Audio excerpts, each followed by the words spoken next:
Go for the beers. Go for the cheers. Go for the hit and the hits. Go for the scene. Go for the screens. Go for the gallery. Go for the win. Go to Ocean.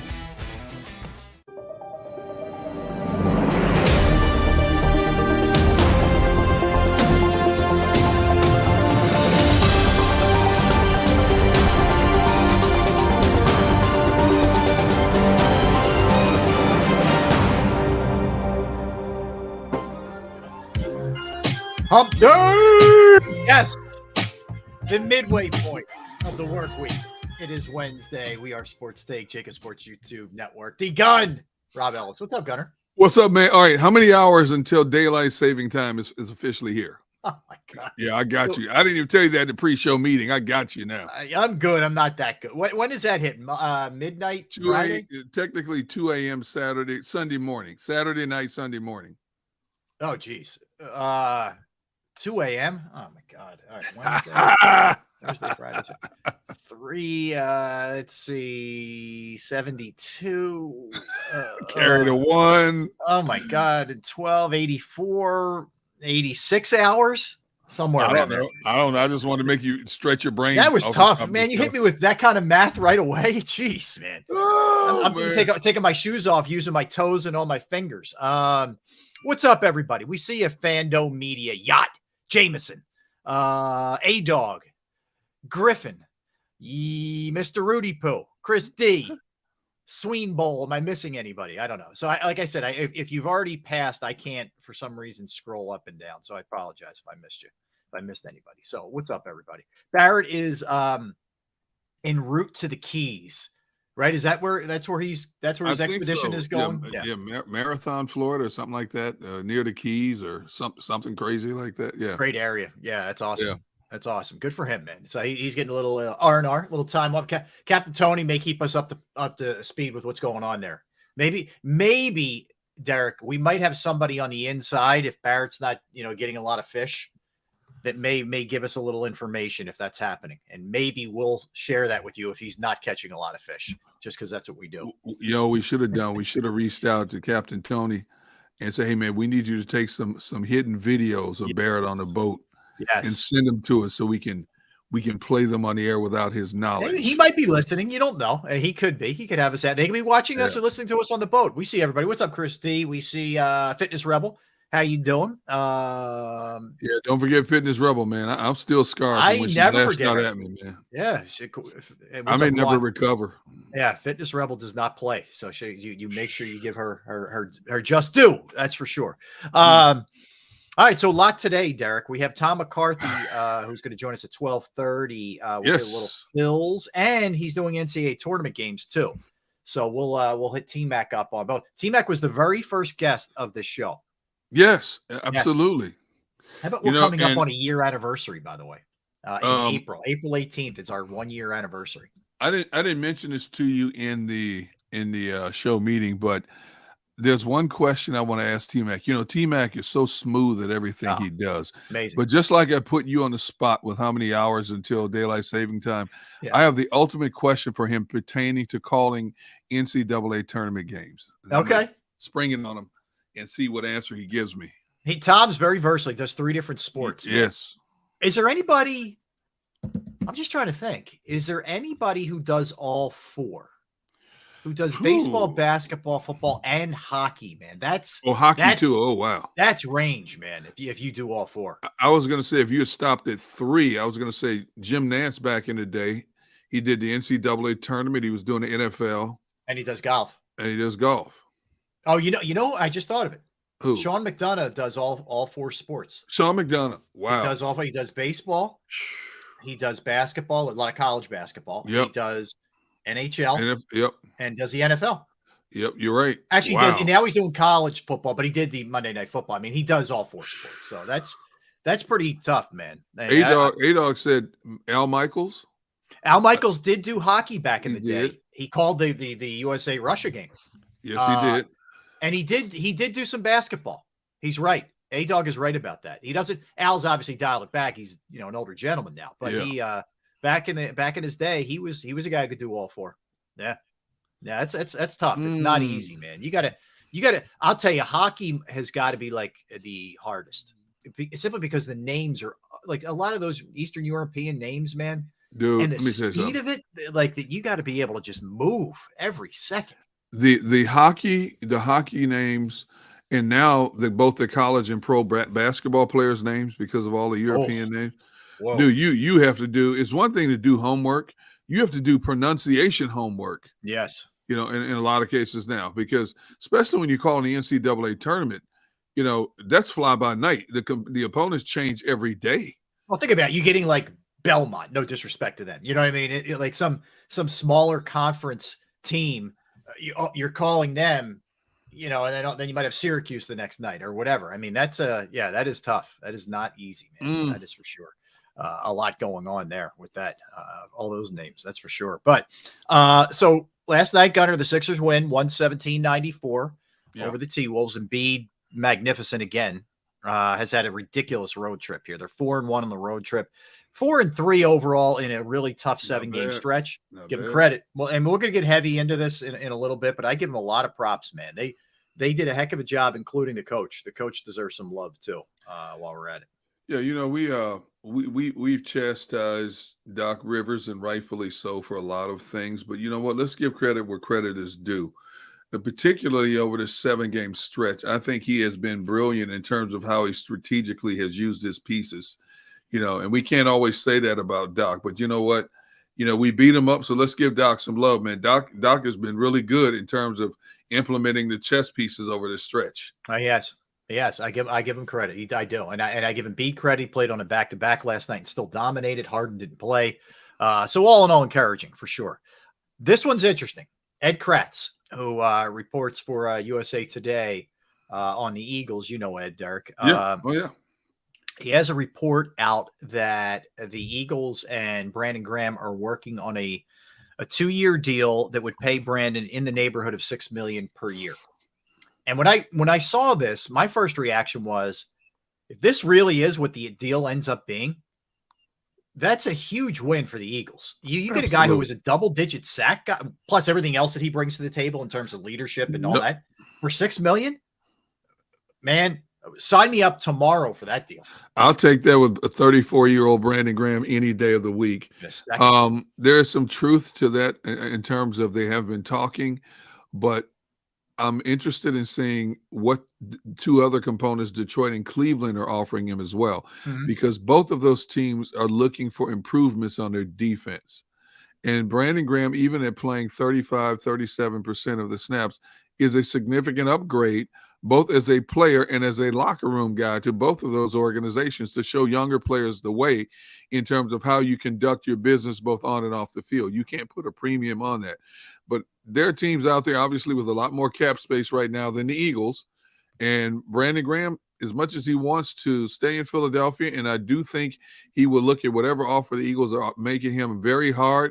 If somebody's offering you $3, $4, $5 million more a year, even if it's for 1 year, right? Do you pass that up? No, I can't. I'm sorry. Hey, look, if he's just looking at quality of life and the family doesn't want to move and his wife wants to be here, I get it. But if you're telling me I'm going to get 6 here or 10 at the other place, that's $4 million, man. I'm sorry, I'm taking it.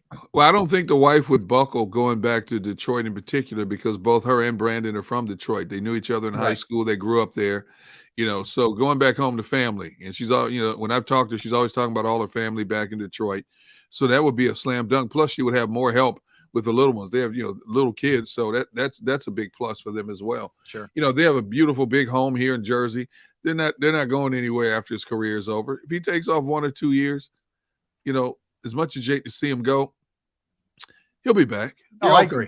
They come back. And he also knows, Derek, I'm sure he loves the area, but he also knows that, he can continue his career here in the media locally, if not nationally, but certainly locally here. He's beloved. He's already doing shows for, WIP. We've had him on several times. I mean, he knows that too. So it's smart from a business perspective to maintain his home here also. Absolutely. PG's not going anywhere. He loves Michigan, but he's got roots here now. And he knows this is where his bread and butter where his bread is buttered now in life after football because of name recognition. It's a struggle with him. A lot of players jump at money, and rightfully so, as we talk about. It's a struggle because he grew up here. He came here as a young, wide-eyed, full of optimism young man, went through some rough waters health-wise and with his fan base, and he's come out smiling on the other side. No matter what he does from this point on, Brandon Graham can do no wrong in this region. But again, considering this is it, this is his swan song in his career, whether it's 1 year, 2 years. If you have think about how many players have to take what they can get in the latter stages of their career. Here's a guy who's not going to make the money he's made over his last 2 contracts in Philadelphia, but could make more than he probably thought he could make. Why not take a shot at that? No, I agree. But like from a team perspective, again, that's a guy you don't want to lose. No, you don't. So especially with this team in flux the way it is right now. Yeah, and I get the impression that just in talking to people and listening to sports talk radio, looking at our chat section, like people are really getting frustrated. And here's what I would say. It wasn't a big surprise that they didn't use the franchise tags or the transition tags on anybody. They just generally, that's not the way they go about their business. Right. But I get the way this looks. I mean, you had a team that was this close to winning it, that is going to lose significant firepower. And maybe all the real heavy hitters, like you might have a TJ Edwards come back, possibly a Marcus Epps, although Marcus Epps apparently is a pretty hot commodity on the market. Yep. But it is very possible that CJ, GJ, Hargrave, Bradbury all go, and that hurts. There's no other way to put it. That stings, man. People who are frustrated at this point have not been closely following what has happened over the last year, or don't follow football closely. Howie loaded up for this one moment in the sun, and we knew during the season, we talked about this early in the season, midway the season, latter part of the season, that this team, if they didn't win it all, could be gutted, because we talked about, number one, the quarterback, and number two, if these guys continued on the course they did, more and more teams are going to be waiting in the weeds trying to pick them off, like vultures picking off bones. And sure enough, here we are. So you can't be frustrated. The best thing you can do is sit and wait.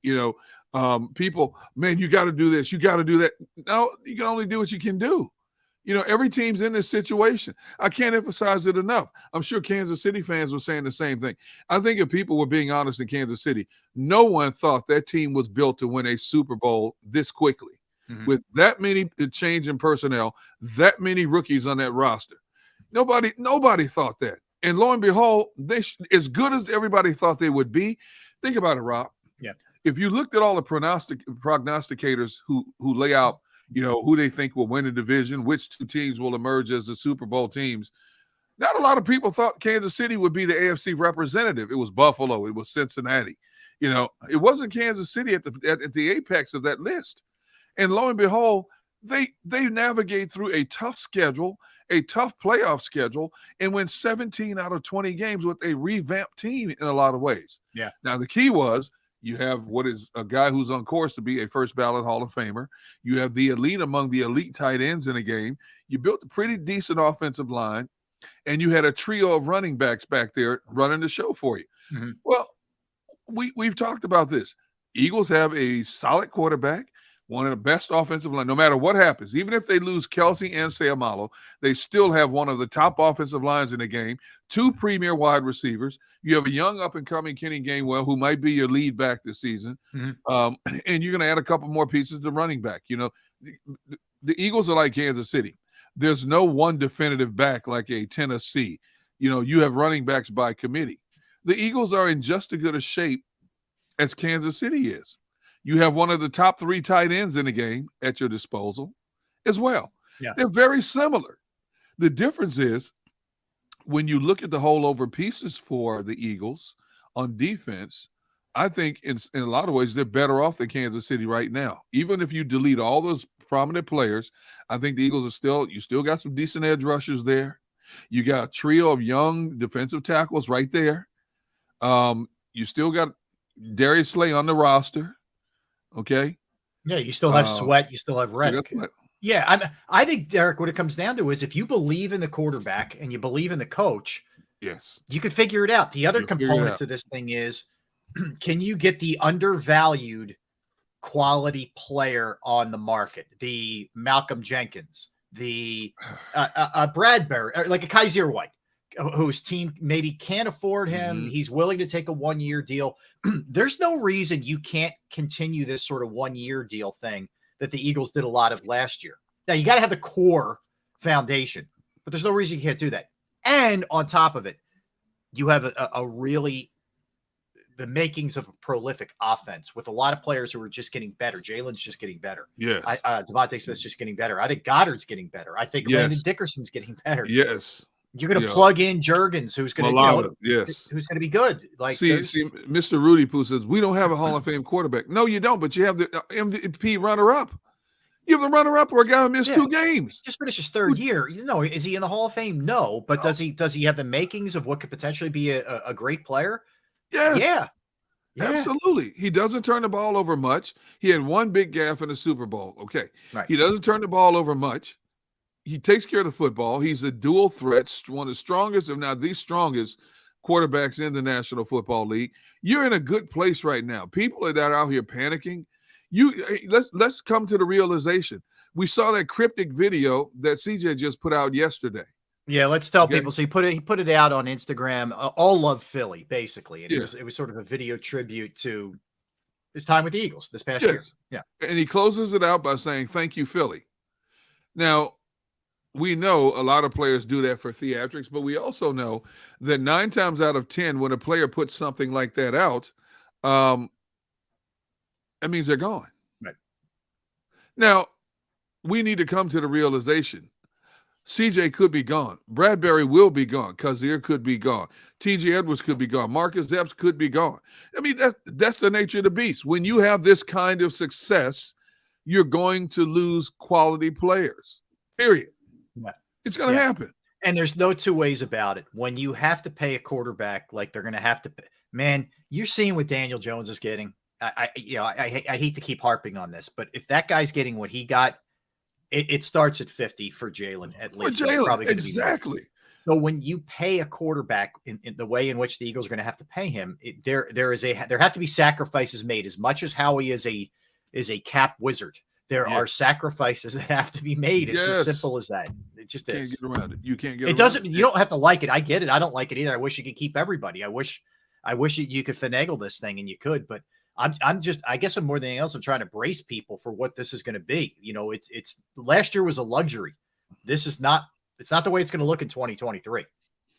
No, and that's and you know what? That's okay because teams are always trying to get younger, and you have sometimes take a step back. Now, if they get to the playoffs but don't get back to the Super Bowl, doesn't mean it's a bad year. If they have a completely revamped defense and they find a way to get deep into the playoffs but don't get back to the Super Bowl, that's still progress, right?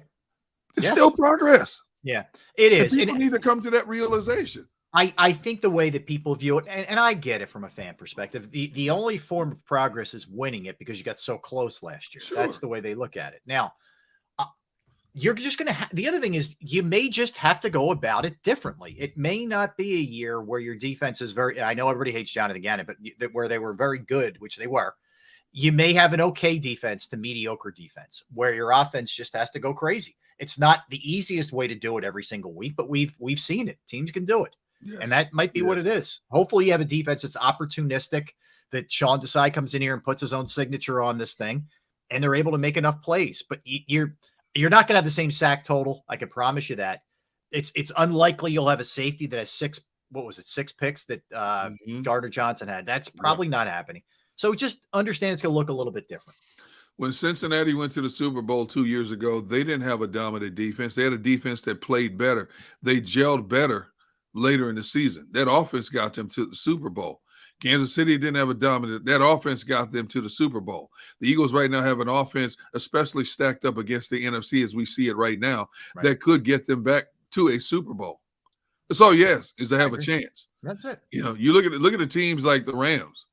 Rams may not get back close to the playoffs for the next few years. They let Bobby Wagner go. Now they're talking about letting a few more players go as well because they're in cap hell right now. The Eagles are in a good position right now. We just have to come to the realization we got spoiled for that 1 year. This is something in my tenure in Philadelphia, as good as the defenses are, and I'm talking about the Jim Johnson defense, as good as those defenses were. This is a defense last year, unlike anything I've seen in my 25 plus years in Philadelphia, in terms of frontline players, depth, so on and so forth. Look at how many made the Pro Bowl. Look at how many were Pro Bowl alternates. That does not happen often with every team. Yeah. It didn't pan out. It just didn't happen. I'll go back to the quarterback. If he is who we think he is, and if he builds on or plays at the same level that he played this year, like I said, you're gonna have a chance. Just look around the NFL. Buffalo absolutely, with Josh Allen has a chance. Yep. Cincinnati with Burrow absolutely has a chance. If Lamar gets healthy and he ends up being a Raven, who knows what the heck happens there? But if that's the case, they have a chance. Yep. Trevor Lawrence looks like that guy who gives you a chance. Patrick Mahomes, we know, gives him a chance. Herbert, I don't know. There's just so much going on there with the Chargers. I don't know. I told you, never fails. Aaron Rodgers gave the Packers a chance every single year. Brady, most years, except for last year, gave his team a chance. My point is, if you have that quarterback, you're generally way ahead of the game than every other team. If you have a quarterback that can navigate the waters that people will follow, that teammates will follow like the Pied Piper in a profession where you don't have 32 legitimate starting quarterbacks in the National Football League. If you're one of the fortunate few to have that, because it starts there with that quarterback, you know what? You better stand up and applaud your organization for being able to identify and get that type of player. Mm-hmm. Now, the quarterbacks that you just mentioned, they were all first-round picks except Jalen. So give the Eagles credit for identifying Jalen. Can't talk about it enough. They went out and got Jalen Hurts where people think, what are you doing?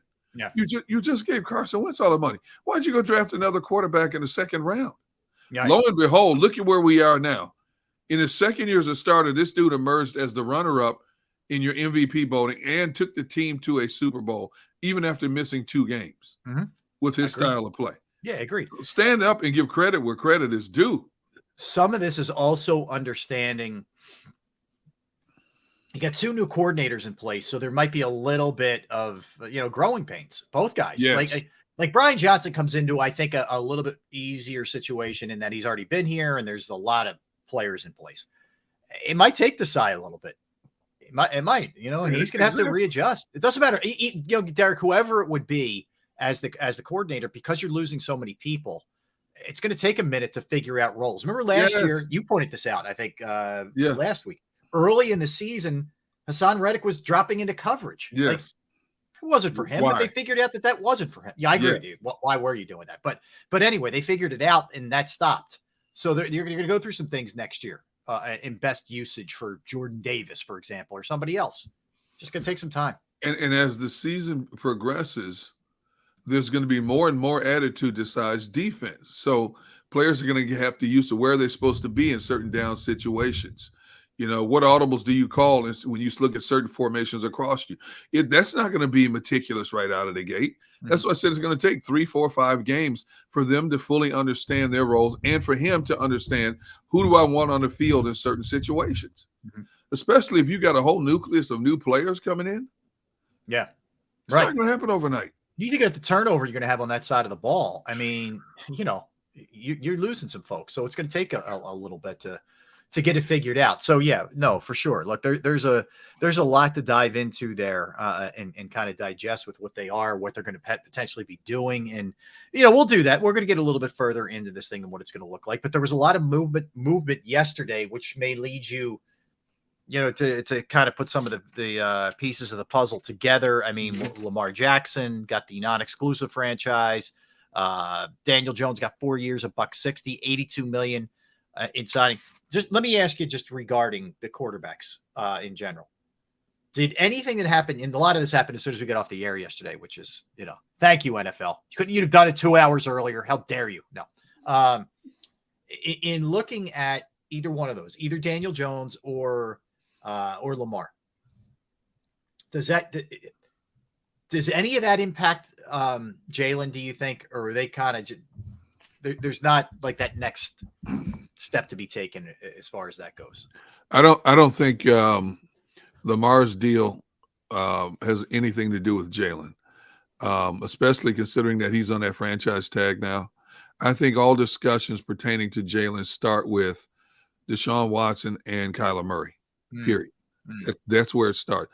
Now, Daniel Jones, roughly 82 million guaranteed? Yep.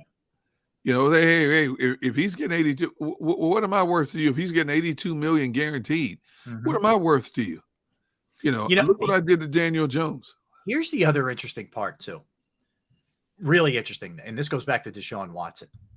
So I think a big part of Lamar Jackson not having a deal in place and why he's now been tagged is because he's looking for that guarantee. He's looking for that Deshaun Watson guarantee kind of money. I think owners are flat out, including Biscotti, who owns the Ravens, are flat out saying no. Like they're telling, I'm sure their players and the players' agents, look, that's not our problem what Cleveland did, but you're not getting this full guarantee. I think that's a piece of this thing, and that's where it's going to be interesting with Jalen here, for sure. That's why I've said for weeks now, Jalen is not in any hurry to get a deal done. His best option is to sit back and wait and see how thing unfolds. Well, okay, now we see where Derek Carr is going, numbers he got. Now we see the numbers Daniel Jones got. Now we see that Lamar is on that franchise tag, but I think they're going to still work to get that thing done. Jalen is in the best possible position he could be in right now in terms of going back to the table and negotiating, because the main players that we were waiting to see have now finalized deals. And if I'm Jalen and his representatives, okay, how do you people value me compared to what has been thrown out there? And I think, and one thing we can say about Howie is a very sharp negotiator when it comes to numbers. I mean, I can remember several times over the last several years when Howie has told us during a season and even right after a season when they've had their State of the Union, hey, we know it's going to cost us. So it's not like his predecessor who would try to lowball, Joe Banner, who would try to lowball his opposition as much as possible. Yep. Howie knows, and he has the most important thing, he has the endorsement of his owner. Howie, do what you need to do to get this done. Mm-hmm. You never hear any stories about Howie and Jeffrey butting heads in terms of what player is worth what, how much money they want to give. No, they're always in unison. They're always in unison about that stuff. Yep. And that's huge when you start moving forward. Jeffrey Lurie wants to be a consistent winner, and he's basically given Howie the keys to the kingdom. Make it happen. I trust you in terms of being a negotiator, a capologist. I trust you with everything that I have. Go for it and do it. And that's what Howie has done over the last several years. Yeah, and that's not a little thing. All right, let's get a timeout here, Derek. We'll set our sights on a little baseball and a little basketball with Tom McCarthy when we come back. 1 o'clock, we'll swing it back to the Eagles and just dig into our Howie faith level. We will do that when we return. Fast first segment. We'll keep it rolling. He's the gun. I'm Rob Ellis. Barrett off today. We are Sports Take, JAKIB Sports YouTube Network. I'm going to tell you right now about Jim Murray and Principal Financial Group, because knowing who to trust with your finances can be a scary proposition. I'm right there in the front of the line. But I can tell you from personal experience that I trust Jim Murray and Principal Financial Group, whether it's retirement planning, 401k, insurance review for you. It's another aspect that Jim can help you with. I've entrusted my IRA, my 401k rollovers to Jim, and I couldn't be any happier. You will be as well. 610-996-4751. That's how you reach him. 610-996-4751. You can also email him as well. Murray, MURRAY, .jim@principal.com. That's Murray.jim@principal.com. T-Mac, when we get back. Go to get your game on. Go for the beers. Go for the cheers. Go for the hit and the hits. Go for the stakes and the stakes. Go to get your parlay on. Go to get your party on. Go for the scene. Go for the screens. Go for the gallery. Go for the win. Go to Ocean. Visit theoceanac.com to plan your visit. At Pond Lehocky, we've recovered billions of dollars for our clients, and we're confident we can do the same for you. With over 250 years of combined courtroom experience, we've helped over 100,000 injured clients obtain some of the largest settlements in Pennsylvania. One conversation is all it takes to help you and your family get back on track. If you've been injured in an accident, give Pond Lehocky a call. Hi everybody, my name's Jason Lombardi. I'm an inspector at DryTech. At DryTech we offer 3 major services, the first one being basement waterproofing, the second service we offer is foundation and structural repairs, and then the third service that we offer is mold remediation. If you feel you are having a waterproofing issue, give DryTech a call or check us out online.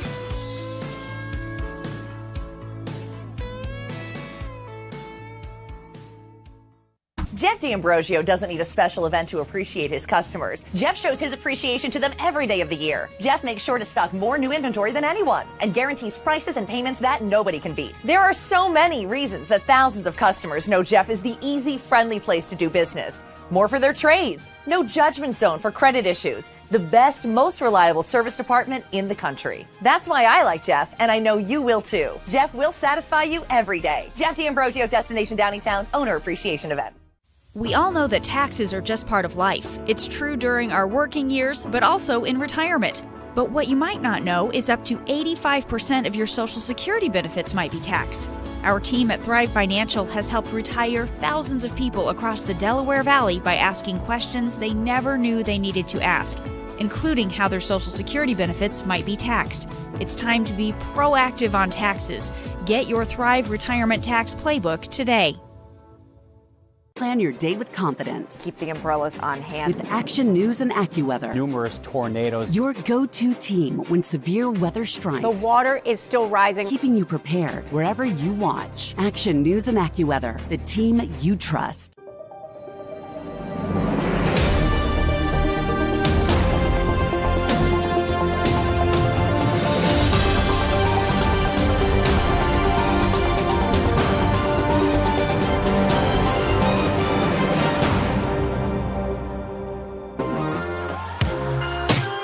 We're back. We are Sports Take, JAKIB Sports YouTube Network. Derek Gunn, Rob Ellis hanging out with you on this Wednesday. Now, I know our next guest starts any dinner conversation this way, that he was the first guest on Sports Take. I mean, any broadcast really that he does, for that matter. He is joining us right now. He is Tom McCarthy, the voice of the Philadelphia Phillies, as well as college hoops for CBS Sports, NFL, Westwood One. He is everywhere. Tom, how are you, my friend? Guys, I'm doing great. Just back from D.C., back here in Tampa, or Clearwater, I should say, getting ready for tomorrow's game. And Tom, you're going to be also calling the play-in games, or what are they calling it now? Is it still called the play-in games? It's the first four, actually. Yes. So I'm going back north Friday night for the A-10 on Saturday semifinals. In fact, I'm watching the quarters. No, semis are Saturday, quarters tomorrow. These are the play-in games. Yeah. And then Sunday I go to Dayton. Okay. So, and then I go to Louisville for the Sweet 16 and the Elite Eight in radio. So it's cool. That's man, awesome, how do you keep your schedule intact, man? Well, what, do you have a personal secretary? Derek, I got a funny story about that. So yesterday we put the Phillies game on Phillies.com. So we just ran the video, and Murph and Stocker did the game. And I had told everybody, Rob Brooks and Mark DiNardo, I said, hey, I'm here. I can do it. And they're like, okay, cool. I said, I'm leaving like at 9:00 Tuesday night for the CAA championship in DC. Yeah. So Rob Brooks does Drexel also. So he calls me on Sunday. He goes, hey, I think you said you're going to be in Tampa or Clearwater on Tuesday. I said, well, I am. He goes, our championship game's on Tuesday night. I said, no, it's on Wednesday. He goes, I work in the CAA on Tuesday. So I'm like, I go back to my calendar. I'm like, well, sure enough, it is Tuesday. I won't be in Clearwater for the game yesterday. Oh, man. Oh, man. That's awesome. It's you do a great job with all the sports. So we were talking about it earlier. It's tough, man. We were thinking about guys who call all four. It's with hockey involved, too. I know Sean McDonough is one of them, but there aren't a lot, Tom, that do all four. That's a good point. I've only done one hockey game in my life. It was a high school game, and unless you're living it like JJ lives it, and and Saunders lives it. It's hard to just pick that up and go. I mean, it's hard to pick that up and go. My son did a Princeton hockey game this past winter, and I listened to it, and I was actually impressed with how well he did because he's never, really done hockey either. So sometimes pace is good. Like you can get your pace going a little bit. So. Well, two things on that. Congrats on your son, Pat, who is one of the radio voices of the Mets, which is phenomenal. I mean, that's got to be so exciting for you, Tom. I know he filled in a bunch of times for you if you were out, this past couple of years, but he gets the call up to the big show, man. Yeah, it's pretty cool. I mean, you guys, well, you don't know this yet, Rob, but Derek knows this. When you get one-off scholarship, it's a pretty sweet deal for mom and dad. Woo! Tell me, the others are still on partial I have 2 under scholarship right now, so yeah, I hear you. Oh, man. No, but I'm proud of him. I mean, I listened to the game the other day; did a really nice job. It takes time, obviously, to get rolling, and I felt like he and his partners really, Keith Rad, who's another young kid, he's only 30. And Howie, who's not a young kid, but acts like a young kid. They were really good together. So it's going to be good. It's going to be fun. I'm proud of him. I'm happy for him, too, just to kind of get things rolling with his career. Right. No question. Hey, Tom, who has the better voice, the better octave range between the two? Well, I mean, I have a deeper, more seasoned voice there. Let me say it. Timber's deeper, yeah. I'll never be able to match the hair. I mean, I don't know where he got it from. That's a good hair. Well, I guess I know where he got it from. I just feel like they all took it from me. But yeah, no, he's getting there, but his voice isn't as deep as mine. But I will say that I think that listening to his basketball play-by-play on radio, he's got me on it right now. I mean, I have to tinker with it sometimes. Like last night when I did that game on Westwood, hadn't done a radio game in about a month, but I only did 2 this year. And I listened to him and Joe Lenardi yesterday do the St. Joseph's game, and they had a really good rhythm going. And I didn't feel like I had a good rhythm until the second half. It takes time, but he's got me on. It's funny the little things that he throws into a call while making the call for basketball are really good. Well, speaking of pacing, I know it's only been a little bit now since spring training started, but it is definitely faster.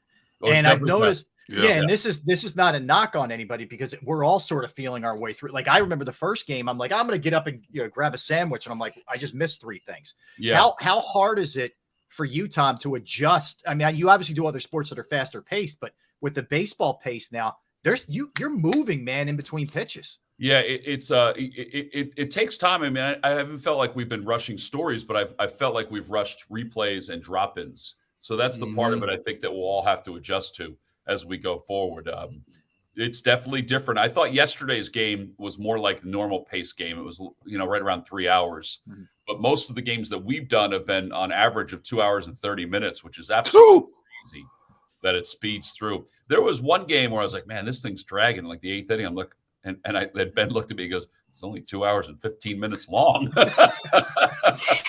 Yeah. It's not really dragging. It's not really dragging. I hear you. Well, all right. So let's talk about it a little bit. Are aside from let's put everything into the stew here: the clock, the shift, all the other stuff. For you, and I don't know we didn't get a chance to talk before the season necessarily, but were you a proponent, and are you a proponent from what you're seeing thus far? And are there some things you don't really love? Where do you stand with the rules changes? Well, I really haven't gathered the importance of the bases yet. I really haven't. The bigger bases. Yeah. Same here. Yeah. I mean, I think that it might lead to more stolen bases, but I don't know. I mean, I don't really think they needed to make them bigger, but they did. So that's fine. The pitch timer, I was all on board on that. I thought that was great. I hate the fact that we're not allowing the game to be organic anymore, but I think that it needed to have something to get it to be organic again, if that makes any sense. Yeah. The shifting, I thought I was going to be for it. It hasn't really affected much right now, but now I'm thinking, why change that if that's part of the intricacies of the game, right? But it hasn't really affected anything yet. Like I haven't seen it really affect anything. There's been 3 balls that I can count. I have marked on my score sheet this spring that I think were hits that wouldn't have been hits before. But And I do think it's going to affect people during the regular season. I think Bryce will be affected. I think Schwarber's going to be affected in a positive way. Reese on the left side, I think, in a positive way. But I'm not sure if I'm totally sold on that one yet. I just felt when it came to the shift, you're taking away a strategic element of the game that we have watched for so many years. Yeah. And I understand as we evolve, we've seen it happen drastically in football with all the rule changes over the last 10 years. I just thought that was one element of the game, one of the organic moments of a game. You just leave alone. Make the batters adjust. You know, you're teaching batters to hit. When you learn how to hit, you got to learn how to hit to all fields. Yes. Okay, so why are you handcuffed? You know, you're making it easier now to rack up more offensive stats. I understand, you know, people want to, they don't, like me and you. I love the 2-to-1 baseball game more than I love a 10-9 game. I love seeing a pitcher's duel more so than I see, more than I love seeing a softball type game. You know, and that strategy you take away from the game, it's a point counterpoint. You know, you make a move, you got to counter that move. And you're going to take it away from him and then all of a sudden you're going to have these gaudy offensive stats now. Yeah, and I think, Dara, that we're going to see more outfielders coming into shallow right center field. Like the other day with Joey Gallo. Yep. I mean, there was nobody playing left field. Yeah. But I mean, it's such a risk, though, Tom. You drop it in the left, you're getting 3 at least. It is. There's no doubt. I think analytically, Rob, they think if it goes to left field, even if there's a guy not there, they can get there and get him at third, left field. Get him at third with the shorter throw, possibly because of the shorter throw. But I still think they're going to do it. I think that they're going to have all these kind of charts that are going to say, okay, don't worry about putting anybody in left field. Damn, that's going to be the one thing I do think is cool. No matter how you feel about it, there is going to be so much strategy here, Tom. Like we saw Scherzer doing the quick pitch stuff. Like there's going to be such a cat and mouse game. And the other thing with the disengagements, like for people like the pickoff throws, essentially, like you only have a couple bullets there, man. You better be sure if you're going back over there a third time, you got the guy. No doubt. And if you call a timeout as a catcher, all that stuff, you got to be regulated. Like I think we also have to be aware of it too, because all of a sudden we can turn our head and not realize the guy stepped off, and we don't see the umpire going like this, stuff like that. Although that's something that if you watch Friends, you can't really do that in public. That was a Ross Rachel thing. Right? No, but I just think that we have to be more aware of it too. Yeah, no, there's no question. Well, I want to ask you, we had Alex. Rob, what is that chair you got going on there? What is that? So it's you gotta see this. It's a really nice thing, Tom. It's a tribute to my mom. Oh, nice. My mom, who was, but they put the funeral home did it for me. And they could put the little Irish shamrocks because she was Irish. Like it was very nice. Yeah, very nice thing. Yeah, I tried to pay a little tribute. I thought it was like a blow up a chair or something like that. I love one of those. That's next, maybe. We'll see. Oh, man. So the interesting thing is, well, there's a bunch of things. We had Alex Coffey on yesterday, and she had the story from Scott Boras, what he had to say regarding Andrew Painter. Yeah. Which I thought was interesting. I almost felt like Boras was kind of flexing a little bit, almost trying to say to the Phillies, like, slow it down a little bit. I didn't know how to really read that. And I know we haven't heard any kind of update. So what was your sense of that? Yeah, I didn't either. I thought the same thing you thought, Rob. I thought it was interesting. I get it, though. I do. I get the 19-year-old body not being totally formed. One of my sons, he had a back injury when he was a junior in college. It was 2 fractured vertebrae, and it was because of his growth. His growth plates hadn't fully sealed or fully put together. So with his rotation, with his swing, and I could be totally wrong with this, but this is what I remember understanding. He had 2 fractures, and he played his whole junior year without anybody really knowing that he had these 2 fractures. But as we came to find out, because he was in a brace, kind of like Carson Wentz. Remember when Wentz was in that? Yep. So he was in that brace for like 8 months, and it was all because of that. So maybe it's along those same lines. But I was surprised when I saw that yesterday from Scott. He's a very smart man. Yeah. He's a former player, so he gets a little. I do think that they are being, and we all know this because we haven't heard everything that they have figured out yet. They're being super cautious, and I think they have the ability to be super cautious, just to make sure that they have all the opinions. Mm-hmm. And I know that Dr. Elichosh, who's out in Los Angeles, hasn't been available to look at the the scans, according to Todd Zolecki. And I'm, that's all Todd writing about that. No, that makes sense. That's why they haven't updated. I know Dr. Cohen, I'm pretty sure he's looked at everything, but it's now, they get a second opinion on it to make sure everything's okay. Okay. Do you think that maybe the Phillies, I don't want to say rushed him too soon, because I mean, he's considered a phenom in a lot of ways.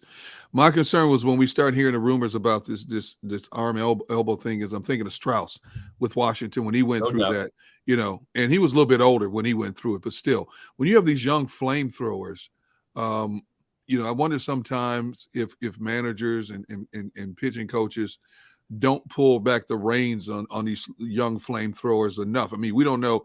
I mean, obviously in high school, when you got a kid like this, you just let him go, you see all these studies about that the arm wasn't made to make certain motions when you're throwing the curveballs and when you're throwing all these different motion pitches.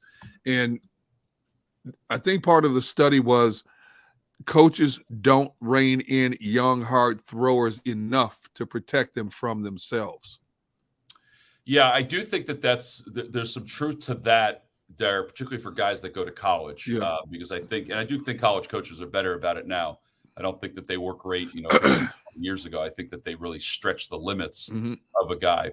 I don't know. I think a lot of it depends on mechanics. I mean, I watched him pitch the other day, and I am by far not an expert on this, but his mechanics looked really good, and he was freaking easy at 99. It wasn't like he was grunting and, I got to get it here. I got to get it here. I just think that there's so much available to help. This is going to sound really strange, but analytically toward injuries also. So, spin, how arm angle is, all those things that they can look at, that if they feel like they have to be cautious, you have to be cautious. I don't know if listen, Verlander was a college pitcher, but he was up fast. Porcello, not so much, but was up really fast. Bonderman, this is all guys under Dave Dombrowski. Bonderman, young guy, threw hard. Obviously, Josh Beckett. And these guys didn't really have overlying issues. So I think sometimes it's a crapshoot. I really do. I think sometimes it's a crapshoot. Tom, I want to get your impressions of just some guys from what we've seen thus far. Alec Boehm, I'm really excited about what we're seeing here from him so far. I feel like he's carrying that confidence that he finished with last year, and maybe some bulk right into this year. Yeah, I'm telling you, the confidence is the biggest thing, guys. You can see it. You can see it when you talk to him. You can see when he's walking around. Last year he was obviously everywhere. Everybody talked about Alec Boehm this, Alec Boehm that. Can he make this team? Is Bryson Stott going to beat him out? There's none of that this year. And you can see it in his swagger and his walk. His defense has been really good this spring. I mean, really good this spring. So I'm excited for him. I am. I mean, he's driving the ball the other way, and that's a big deal. So I'm putting him in the category of, man, we don't have to worry about this kid right now. Derek Hall is having a great spring also. How does he figure into the equation when they break camp? Well, I think he's got a chance to be, the left-handed bat off the bench, but also as the DH too. Now, Jake Cave has played really well too, but Derek's also played pretty well at first base. So I think Derek's got a really good shot of making this team. Now, we're going to go over some guys, over the next couple of days on a telecast, and I think after we're done, we're probably going to have like 35 guys making this team, which they can't do. Because I think Kingery has played well. I think Cave's played well. I think Weston Wilson has played well. I think Derek Hall has played really well. And I think that he showed last year that he could be a designated hitter for Bryce against right-handers definitively until Bryce comes back. How about Bryson Stott knowing he's playing second? Last year it was, or at least early, it was a lot. Didi's in there. He's insured. He's playing third. He's moving. Just knowing, sort of the anti-Kingery thing from back in the day, Tom, that he knows he's the everyday second baseman. How much is that can help? Plus having that year under his belt too. Well, I think the year under his belt is huge. Not only the games at shortstop, but the 40 games he played at second base too. I think he's looked really smooth. I mean, his arm is a shortstop arm. Yeah. Let me phrase this properly. So it's not an above average shortstop arm. It's an average shortstop arm, but it's an above average second base arm. So I think he looks good. I mean, I think it's, he's figured some things out. He feels against the fastball that he's got to lay off of. And I think that's a big thing. If he can hit, then you let him roll. I think also having Josh Harris in there as a safety valve is also a really good thing too. Tom, do you think is there a weak link on this team as we look at it? Right, obviously, you still got to play the season out, but I mean, this roster is loaded. Yeah. Is there a weak link on this team? Well, I still think that you have to consider the DH spot until somebody proves it, until Bryce comes back, sort of a weak link there, only because of the unknown. Okay. I think they were very fortunate last year when Bryce was out that, guys were able to step it up. And I think the fifth starter thing has to be, I don't want to even say a weak link, but there's a scratching your head. Who's going to be that guy? It's probably going to be Bailey Falter. Yep. But can he perform the way you want him to perform? Can he perform August, September Bailey Falter and not the end of the year Bailey Falter? So, and I think he can. So I guess that those two things would be the things that I would be most concerned about. But when I say that, it's only because I'm looking for something. It's not like I'm, I have it written down. Well, we're in trouble. I don't feel like they're in trouble. I just think I think there's questions that have to be answered. Well, I think the other nice thing is, Tom, with as far as the rotation goes, I mean, you come out of the chute feeling great about 1 through 3. I mean, Yes. when you're going Wheeler, Nola, Ranger with what he did last year, I mean, that is just such a relief. I mean, 4 spot's going to be interesting to me, Taijuan Walker, what that exactly looks like, because he's, solid, but we'll see. That's the one I'm not 100% sure on. Yeah, I do think that I'd like to see how he does in the second game of the World Baseball Classic, because that's when he's scheduled to pitch. But I think he's going to be fine. Do I think he's going to be a 20-game winner? I don't think so, no. But I think he can win 13 games, and I think that's good for a number 4 guy. But he's also in really good shape, and I think that's big. They're tinkering with his repertoire, so that's worked for them. It worked for them with Zach Wheeler to change him a little bit. So maybe if they find something that they can change that they like, maybe he does find something which he was starting to find when he was with the Mets, when he had that great first half that led to an All-Star game 2 years ago. Yeah, that's true. Hey, Tom, I want to deviate away from baseball for just a moment. I know that's your primary focus, but you're going to be calling college basketball in NCAA tournaments, so on and so forth. It's a 2-part question. First of all, how closely have you followed the college basketball season this year? I've followed it very closely. I've Okay. had the fortune of having a lot of really good games on CBS and CBS Sports Network. Now, I told Rob in our show meeting, I said, if there's one guy you could put on the spot and ask him a random question, it would be you. So he usually does that to me every day. I do it to Rob every chance I get. Yeah. So if you had your choice, when you look at, let's just stay with the teams we know right now that are going to make the tournament. Yeah. Okay. If you had your pick, what matchup would you like to call? Ooh.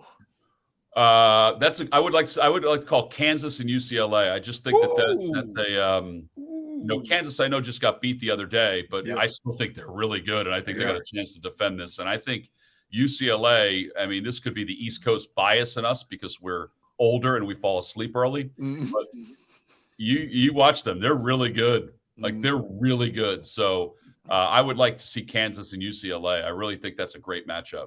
Plus, there's let's be real, Tom. When we're talking about UCLA, people aren't sure if you're coaching, if you're calling. That's exactly right. Hey, really quick though. Speaking of that, Mick Cronin, Larry Hogan, the former governor of Maryland, I have started to be recognized as him. Yes, I'm fine with. The only thing that bothers me is he's 66. Yeah, 64. Yeah. Which leads me to believe that I'm aging a little faster than I'd like to. But I was in the DC airport this morning at Reagan, and there was a guy, the guy that was loading the baggage. He's looking. I had my reading glasses on, which I don't even know why I have them on now, but because I'm trying to read all of Rob's things in the back and D-gun all your things up on the wall. But so I had these on. And I was walking down. I was wearing an Eddie Bauer vest, which I left on the plane, by the way. Oh no, I'm not happy about. But I'm walking down. He's looking at me, and I'm like, "Hey, how you doing?" He goes, "Are you the former governor of Maryland?" I said, "No, I'm not." I said, "He's shorter than I am." He goes, "You look like the former governor of Maryland." I said, "No, I do." And so then I get on the plane, and I heard the pilot. I'm pretty sure I heard the pilot say this. It's not him. He's too tall. I'm telling you. That's awesome. Maybe looking into it, but I know the baggage claim guy thought that was me. Oh my and God. Then I'm like, this is funny because Dave Buck, my boss here at the Phillies, has said it before too. But I didn't realize that he was 66. So now I'm not happy about it. I didn't know that either. All right. Well, let's just stick with Mick Cronin. Let's stick with that. Yeah. Well, so I'm taller than all of them. That's the one thing. I mean, Mick is shorter guy. Yeah, shorter guy. Hey, Tom, who knows? Maybe you go to Maryland enough, you can parlay that into some free meals. Or at least a good restaurant reservation. There, I don't need any more free meals. Otherwise, I wouldn't be thought of. I'm just saying. I mean, Tom, so you called the Charleston game, right? Okay. Is that kid the coach's son, Pat Kelsey? His son is a trip. He sits right behind their bench. He's in a little Charleston. He's not behind their bench, Rob. He's on their bench. Yeah, he goes crazy. I watched their games the last 2 nights. He goes crazy the whole game. The kid's a trip, man. I talked to him. People are going to love that team in the tournament, by the way. Yeah, I think they'll be good in the tournament. I actually talked to him before the game yesterday, and I said, "Hey, you want to get on TV?" And he goes, "No." I said, "You're going to get on TV." And he said, "You think so?" I said, "Yeah, I'm doing radio, so." But I have some pull with the people doing TV.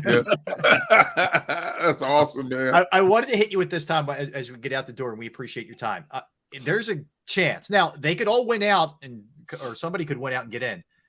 But there's a chance we could go. I think it's the first time since 1977 that there won't be a Big 5 or City 6 representative in the NCAA. It's really weird, isn't it? It stinks. But, I mean, obviously, it's hard to do what Villanova's done for the last, 20 years under Jay Wright. But what do you attribute that to? Is it just one of those things? I just think it's one of those things. I will say this, and this is not, this may not come across totally well for some folks, but I don't think the Atlantic 10 is as strong as it usually is. Yeah. So you're not going to get any at-large bids, I don't think. I think you're going to get the champion.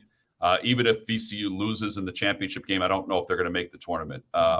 They probably should, but I don't know if they will. The American, not a great conference. No. It's just not a great conference. So Temple doesn't have a whole lot to, strive unless they win the American. Which good luck beating Houston. Yeah. I mean, it's and a lot of it has to do with their preseason schedule. And I think Aaron's done a really good job over there too. Mm-hmm. But yeah, it's weird. I think if Justin Moore had come back 3 weeks earlier, we might be looking at Villanova a little differently. Wouldn't shock me at all if they win the Big East tournament.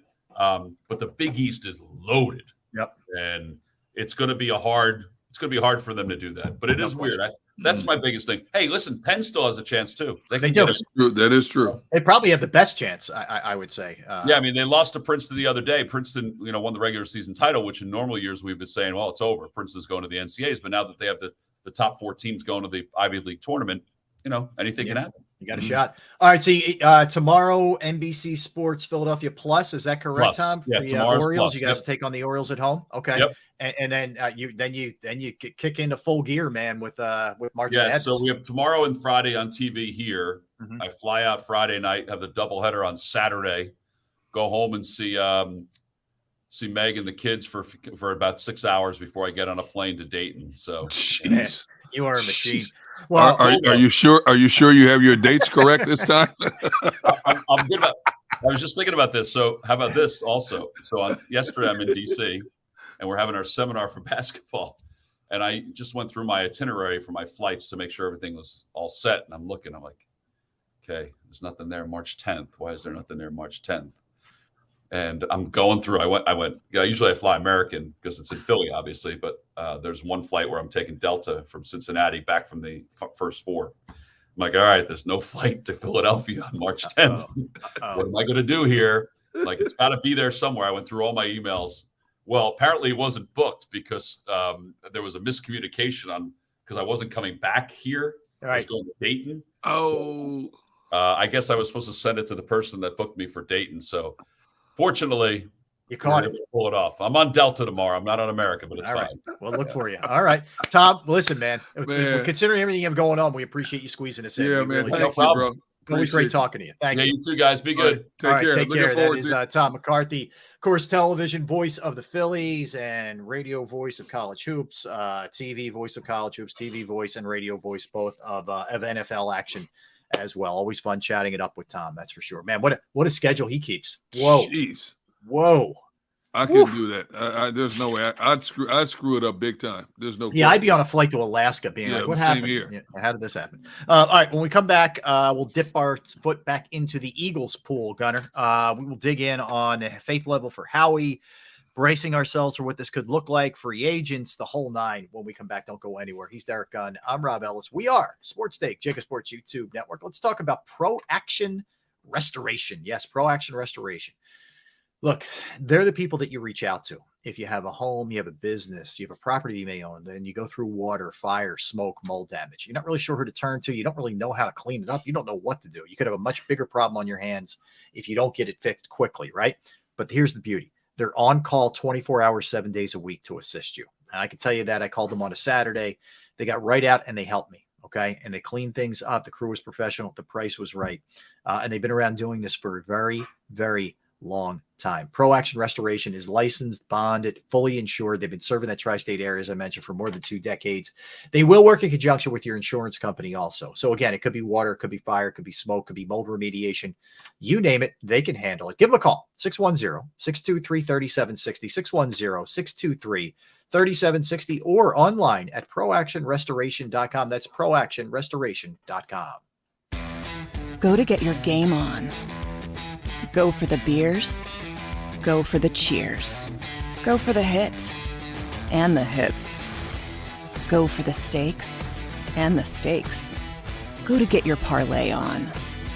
Go to get your party on. Go for the scene. Go for the screens. Go for the gallery. Go for the win. Go to Ocean. Visit theoceanac.com to plan your visit. At Pond Lehocky, we've recovered billions of dollars for our clients, and we're confident we can do the same for you. With over 250 years of combined courtroom experience, we've helped over 100,000 injured clients obtain some of the largest settlements in Pennsylvania. One conversation is all it takes to help you and your family get back on track.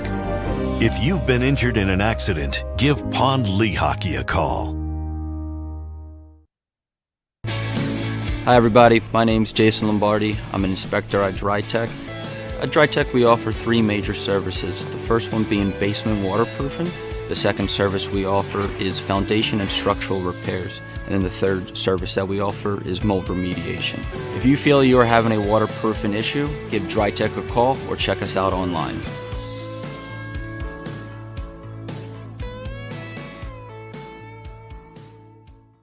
Jeff D'Ambrosio doesn't need a special event to appreciate his customers. Jeff shows his appreciation to them every day of the year. Jeff makes sure to stock more new inventory than anyone and guarantees prices and payments that nobody can beat. There are so many reasons that thousands of customers know Jeff is the easy, friendly place to do business. More for their trades, no judgment zone for credit issues, the best, most reliable service department in the country. That's why I like Jeff, and I know you will too. Jeff will satisfy you every day. Jeff D'Ambrosio, Destination Downingtown, Owner Appreciation Event.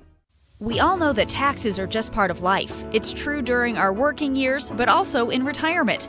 But what you might not know is up to 85% of your Social Security benefits might be taxed.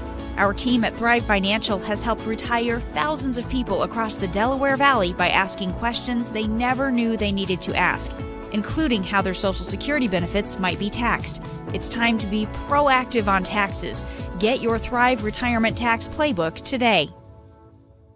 Plan your day with confidence. Keep the umbrellas on hand. With Action News and AccuWeather. Numerous tornadoes. Your go-to team when severe weather strikes. The water is still rising. Keeping you prepared wherever you watch. Action News and AccuWeather, the team you trust.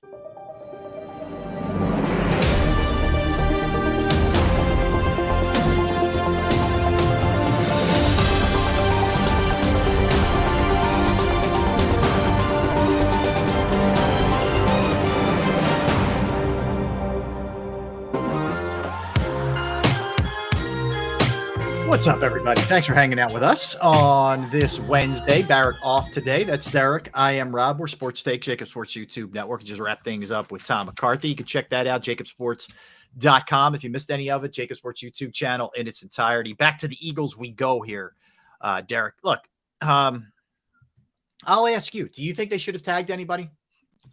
No, they don't do it normally, and I don't think it would behoove them to do it now. As much as we want to, I think Howie is very meticulous in terms of why he doesn't use the tag, and it has worked out extremely well for him in recent years past. So why start now?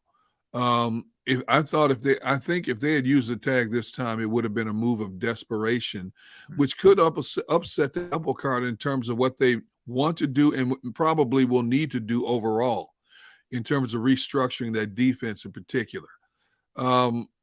So I'm using the term "in Howie we trust" based on what we've seen him do the last couple of years. Now, we all need to come to the realization, as we've talked about, this defense is going to look different, coaching different, player different. It's going to look different.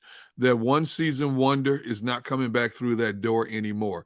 So we just have to sit back. And to be honest, we can't even formulate an honest evaluation until we get to training camp in August. Because as we saw last year, the wheels never stop spinning with Howie. Just when we thought he was done getting Reddick, he gets AJ. Just when we thought he's done with AJ, he gets Kazir. He gets CJ, so on and so forth. So I think it's a great topic to discuss from now until the season starts. But in terms of forming an opinion, I don't think it's fair, because even with the coaching and what we see in practice and in preseason, it's not going to look like that in the regular season. The side's not going to show you much of anything, as all coaches don't. Mm-hmm. So I think before we get too far into being upset, which a lot of people probably are at this point and will continue to be, I think the fair evaluation comes when we see what it looks like when they kick off the season. I know it's a long time to wait. In the world we live in today, patience is not at the top of our priority list anymore. But I'm impatient, just like anybody. I want to see it now. I want to see it yesterday. But I think when we pump the brakes and step back and really analyze this thing, we knew this was coming. This is not something that caught us by surprise. Yeah. We knew the prospect was there. Now we have to wait and see how it looks. Yeah, I mean, we can do. I just don't think they feel like it's a good business model to franchise tag these guys. I don't. And it's worked for them. Right. And the biggest thing is, like, you're right. This isn't some big surprise to Howie. Like, oh my God, all of a sudden we have to pay these guys. They've known this the whole time, that this bill was coming due and that some of these guys were going to be walking. They also extended themselves a little bit last year to be able to pull all this off. So they knew, that it was coming soon, for sure. And there could be a bit of a step back here. That's for sure. So here's what we know. The pieces that are coming back are Reddick, Sweat, Slay, and Milton Williams. Is there any other obvious kind of key? I think they're pretty much like the big dogs. Yes, I agree. And Jordan Davis. Yeah, I would say, a little bit unproven, but you're right. You're bringing those guys back, and then the big dogs in free agency are Hargrave, CJ, GJ, Bradbury, Edwards, Epps, Graham, Kaiser White on the defensive side of the ball. That's a lot to lose. It's a lot. Yeah, it's a lot. I thought for the longest period of time, CJ, GJ, and Hargrave were going to be back, and I thought they were going to be priorities. And not that they aren't priorities, but for the money we're hearing, I don't think they're going to be back. I think if Seattle throws 20 per year at Javon Hargrave, he's flat out of here. I mean, I don't think there's any question about that. And if CJ gets what he's likely to get on the open market, he's probably gone too. I think Edwards and Epps could be back, although Epps has got a little bit more of a hotter market than people maybe thought initially. Mm-hmm. And if you could get Brandon Graham back, like if you could return those guys, you get Edwards back and you team the Kobe Dean up with him. Get Brandon Graham back and you have 3 guys going into the season who are in double-digit sacks, and you bring Epps back so there's not quite as much shakeup in your secondary. It's not terrible. I think the front 7 will be fine. Maybe not great, but I think it'll be fine, competitive. The back end needs some tweaking. If CJ walks, Bradbury, we know is going to walk. It needs some tweaking. If Epps walks, that's a big loss. But it's not in dire straits. It's if Slay comes back, you still have Avante. You've got some young players that have to step up. You still have 3 as of right now. 3 of the first 94 picks. 4 of the first 94. So one of those picks, I'm going under the guise that one of those picks is going to be a starter for you. Okay. Mm-hmm. You have to, we just have to understand that it is what it is at this point. I mean, the NFC is nowhere near as talented as the AFC overall. And and as we talked about the other day, in a lot of cases, it's gotten worse. Tampa doesn't have a quarterback. Rodgers could be leaving. Minnesota is what it is, although they do have Brian Flores calling the defense now. Minnesota, I still have to wait and see with them. Chicago's still building. Detroit could be, and I emphasize the word could be, that next team that people are talking about from start to finish. Carolina, no quarterback. The Giants, okay, Daniel Jones is back. So what? Okay. Washington, they don't have a quarterback right now. So this is wide open for the Eagles. Wide open,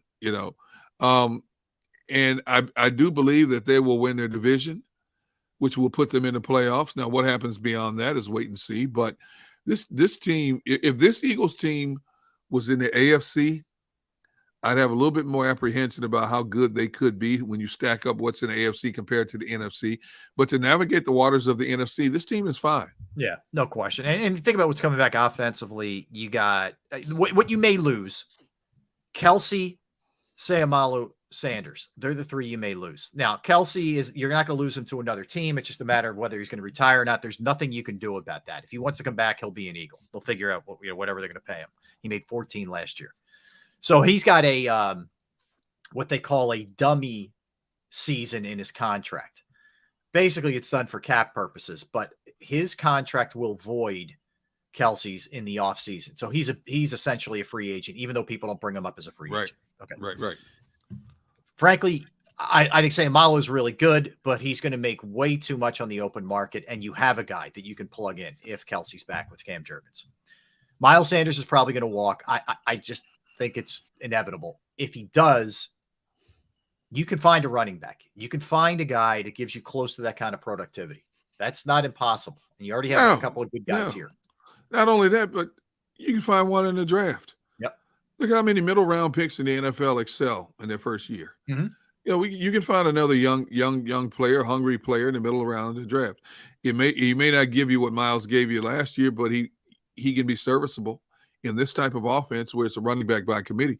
Definitely serviceable. Mm-hmm. Even if Boston Scott doesn't come back, like I said, you get a low tier veteran and get one in the draft. Yep. And we've seen Eagles do that. Even during the championship year of 2017, look at the three-headed monster they had a running back then with Blunt, Jay Ajayi, and a rookie named Corey Clement. Mm-hmm. And that worked fine, then. And it worked fine this past year, even though Miles was the lead back. He wasn't an overused back. He played behind a dominant offensive line, put up great numbers. And even if the Eagles lose those two players on the offensive line, they're still going to be one of the best offensive lines in the NFL. Mm-hmm. I agree with you. No question about it. You have all of that going. You have a head coach who has done, a really good job thus far. You have an offensive coordinator who has, been here for the last 2 years, who has a relationship with the quarterback, a very good relationship with the quarterback.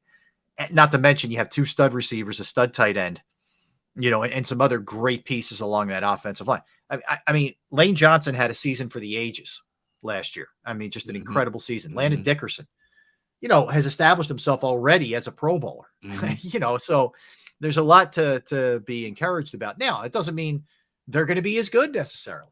It just doesn't. That's just the way that this thing looks. And, you're right. Looking at the NFC, Dallas is good, but they're not great. Washington and New York are improved, but they're not. I'm not even sold that they're both going to be playoff teams next year. Minnesota's good, might be a lot better with Brian Flores as their defensive coordinator. We'll see. Detroit's better. I think Green Bay, because Rodgers is likely out of there, is going to take a hit. Chicago is not even close. Even though the Saints have Derek Carr, I don't think they're great. It makes them the best team in a bad division. And out west, the thing you don't know about the 49ers yet is what's the quarterback. Yeah. So that's where the Eagles have a great advantage. Like the 49ers don't lose much on defense, and most of their offense comes back. But when you don't know about your quarterback, and this is why I keep emphasizing the Jalen Hurts part of this thing, anything can happen. Anything can happen. You could be really good, and if your quarterback can't play, it doesn't matter. And see, Dallas has a good nucleus, but Dallas has 20-something free agents to navigate through also to put a team in the field. And when you consider Jerry Jones is running the show, Mike McCarthy is calling the plays, Dallas is going to lose games they should have won, just like they did this past year. Time management, questionable play calling, exactly, all those kind of things. Yeah, and somebody said, well, when is Jalen Hurts beat Dak? He doesn't have to beat Dak. They still won a division, didn't they? Mm-hmm. Who won a division last year? Yeah, right. Okay, you're right. Dak for whatever reason lights up the Eagles when he plays the Eagles. Mm-hmm. Didn't get him a division title. See. And I don't trust Mike McCarthy. I don't trust Jerry Jones at the helm. I don't trust the whole organization. It's always something with that organization. And so I just think when you look at how the Eagles are structured, I'll take Nick Sirianni over Mike McCarthy any day of the week. I'll take the Eagles front office over the Cowboys front office any day of the week to put together a competitive team on the field. And when you add all that up, with the player personnel we know that's coming back for the Eagles compared to the player personnel coming back for the Cowboys right now, I put the Eagles. And that's not a biased opinion. That's just looking at apples and oranges across the board, across their rosters. Yeah. No, I'm with you. And I think I think people, you just need to understand.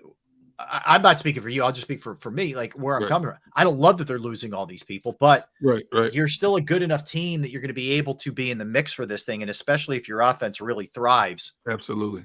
You can still win this thing. I think that's for sure. And here's the other part that we're not taking into account. Yes, they may lose a lot of these people, but there's the other portion of what Howie can go out there and make happen. And obviously you got to get the draft right, but there's going to be free agents out there for far less money that can help them and help them. There are going to be so many guys scrambling once the feeding frenzy, the first week and a half, the dust settles on that. There's going to be a lot of guys scrambling. Okay, just get me what you can. It's going to be a lot of them. And as we saw, there's going to be a lot of them sitting there in late April, early May, mid-May, who just want to get back on the team. And they'll take, even though they may do it begrudgingly, they'll take a one-year deal just to stay relevant. Yeah, prove it kind of deals. And considering the Eagles' locker room culture, the fact that they did get to the Super Bowl, the Eagles would be one of the destinations people want to come to because of their history, how the organization treats its players.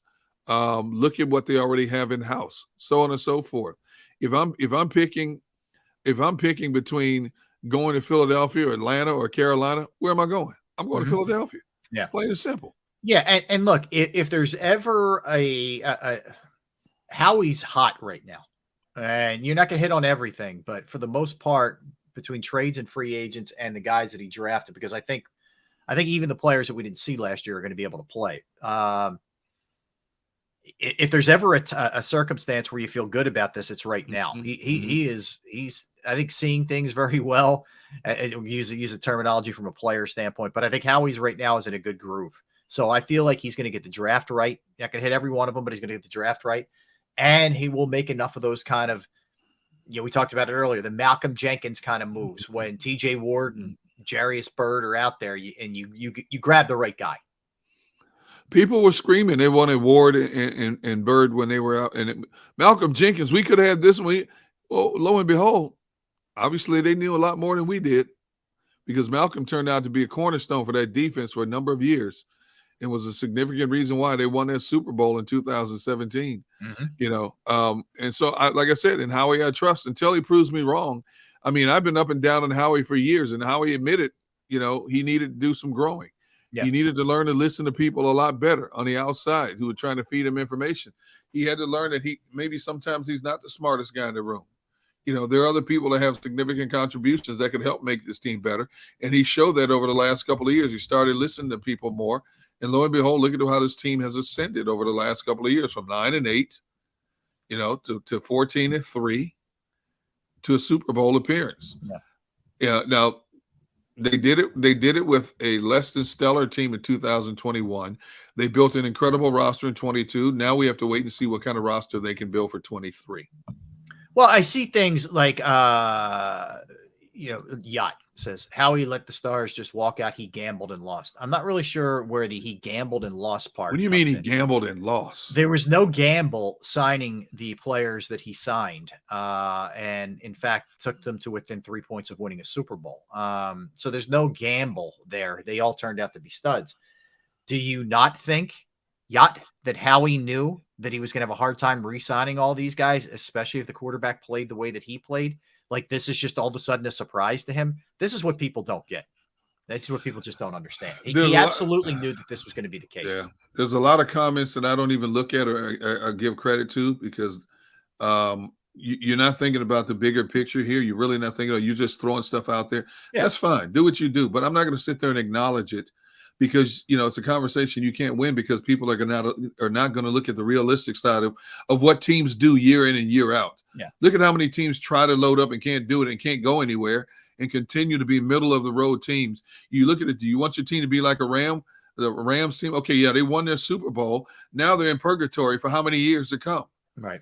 The way this team is structured right now, it still gives you a chance in the NFC. Yeah. Look, that's all you need is a chance. It wasn't a Rams situation. The Rams won it, but it wasn't a Rams situation where, you're all of a sudden have no draft picks and you're just letting everybody and their mother walk. It's not one of those situations. No. You knew this was these guys were coming up in free agency, and this was going to be part of the process that you had to deal with. And this is also where you got to get it right with your drafts, and that's to be determined. Like, to sit here and prematurely say they're gonna stink on either side of the ball, or what, mostly defense, but they're gonna stink is assuming that Jordan Davis can't play, that Nakobe Dean can't play, that whoever you draft in probably your first 3 picks can't play. We saw the Jets plug in rookies last year, yes, and not only contribute but become studs. So if you get it right, they're gonna help you, and it's a lot cheaper. No question about it. So that's why I said I can't formulate an opinion until I see it, until we get to next September. You can't even measure anything by preseason games because the games are so vanilla, number one, and number two, hardly anybody plays of any worth. Most of the guys that are playing the preseason games now are the guys that are just crossing their fingers that they make the back end of a roster. Right. Exactly. Yeah. So you're not going to see anything. There's a lack of comprehension from trolls, and certain folks are trolls and they just don't understand. I'm glad you said that because I say it enough, and I'm just I'm not paying attention to it. No, I think that it's a tough thing with that league in that you see what some teams do. Like Dallas put themselves in a really tough bind with Ezekiel Elliott. There are other contracts out there. That's just one example, but there are other contracts out there that really hamstring teams. I don't see that with the Eagles. Now, you're going to have to pay your quarterback a lot of money, which changes the way you go about things, but that's the cost of doing business. That's not an irresponsible contract that Jalen Hurts is going to get. It's just what it is more than anything else. Every team that identifies a franchise quarterback has to eventually pay their quarterback, and it affects the overall roster. Yeah. Okay. And as we see, some teams are better strategically navigating through those waters in terms of building a team. Okay. And that's what we have to bank on that the Eagles are going to do, be able to build a competitive team on the defensive side of the football. Now, again, we sit here talking about we sit here feeling that we know that defense is going to be gutted. Maybe they can bring 1 or 2 of those guys back. Maybe. Yeah, maybe. We don't know what Howie's going to do, how many players he's going to approach to restructure.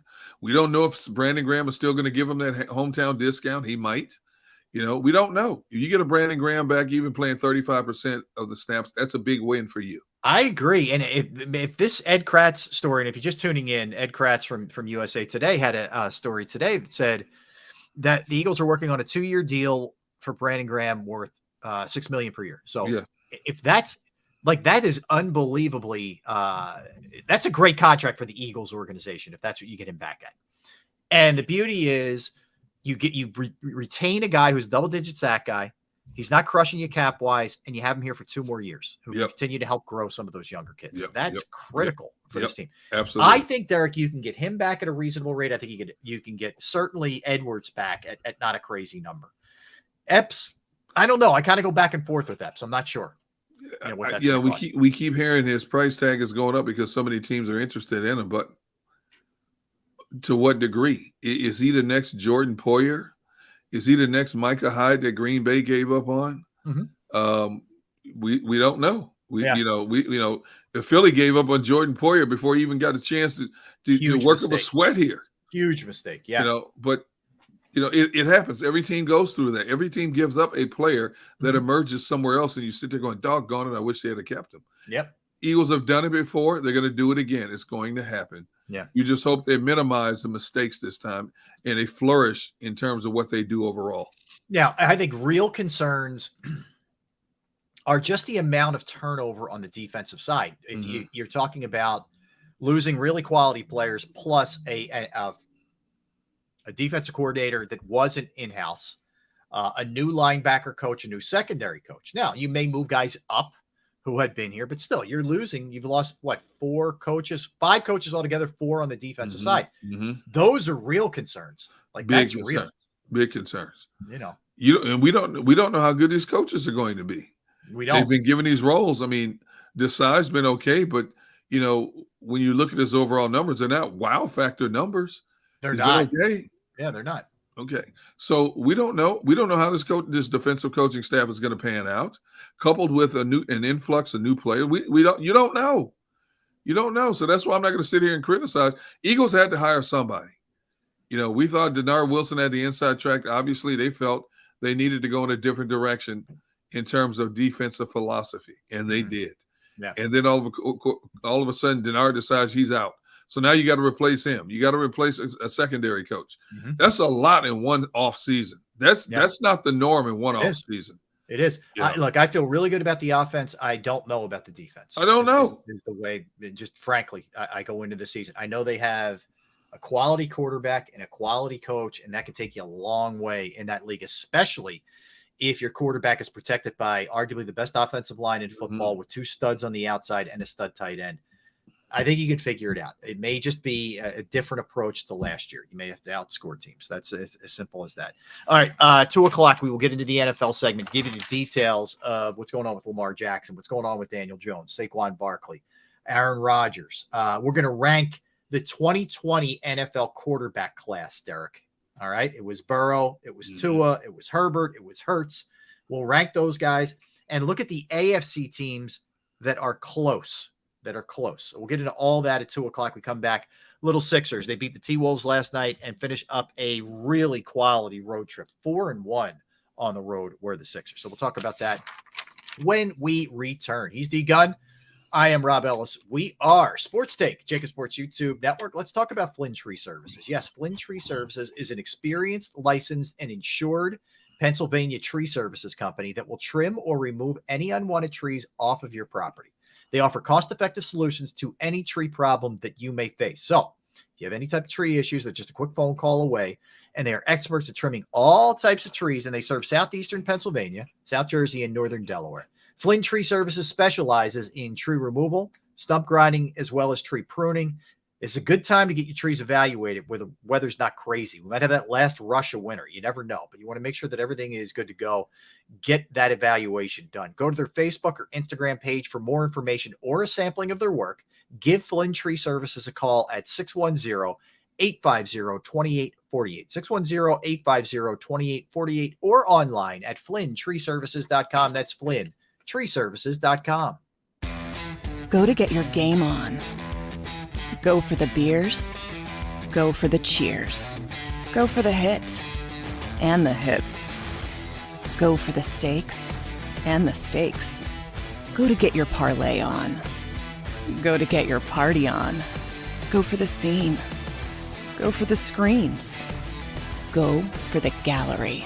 Go for the win. Go to Ocean. Visit theoceanac.com to plan your visit. At Pond Lehocky, we've recovered billions of dollars for our clients, and we're confident we can do the same for you. With over 250 years of combined courtroom experience, we've helped over 100,000 injured clients obtain some of the largest settlements in Pennsylvania. One conversation is all it takes to help you and your family get back on track. If you've been injured in an accident, give Pond Lehocky a call. Hi everybody, my name's Jason Lombardi. I'm an inspector at JAKIB. At DryTech, we offer three major services, the first one being basement waterproofing. The second service we offer is foundation and structural repairs. And then the third service that we offer is mold remediation. If you feel you are having a waterproofing issue, give DryTech a call or check us out online.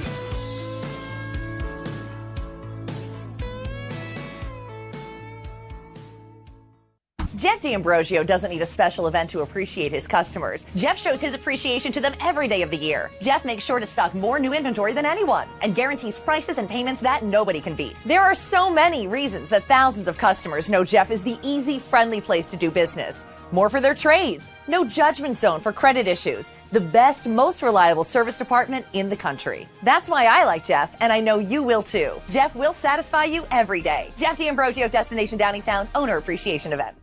We all know that taxes are just part of life. It's true during our working years, but also in retirement. But what you might not know is up to 85% of your Social Security benefits might be taxed. Our team at Thrive Financial has helped retire thousands of people across the Delaware Valley by asking questions they never knew they needed to ask, including how their Social Security benefits might be taxed. It's time to be proactive on taxes. Get your Thrive Retirement Tax Playbook today. Plan your day with confidence. Keep the umbrellas on hand. With Action News and AccuWeather. Numerous tornadoes. Your go-to team when severe weather strikes. The water is still rising. Keeping you prepared wherever you watch. Action News and AccuWeather, the team you trust.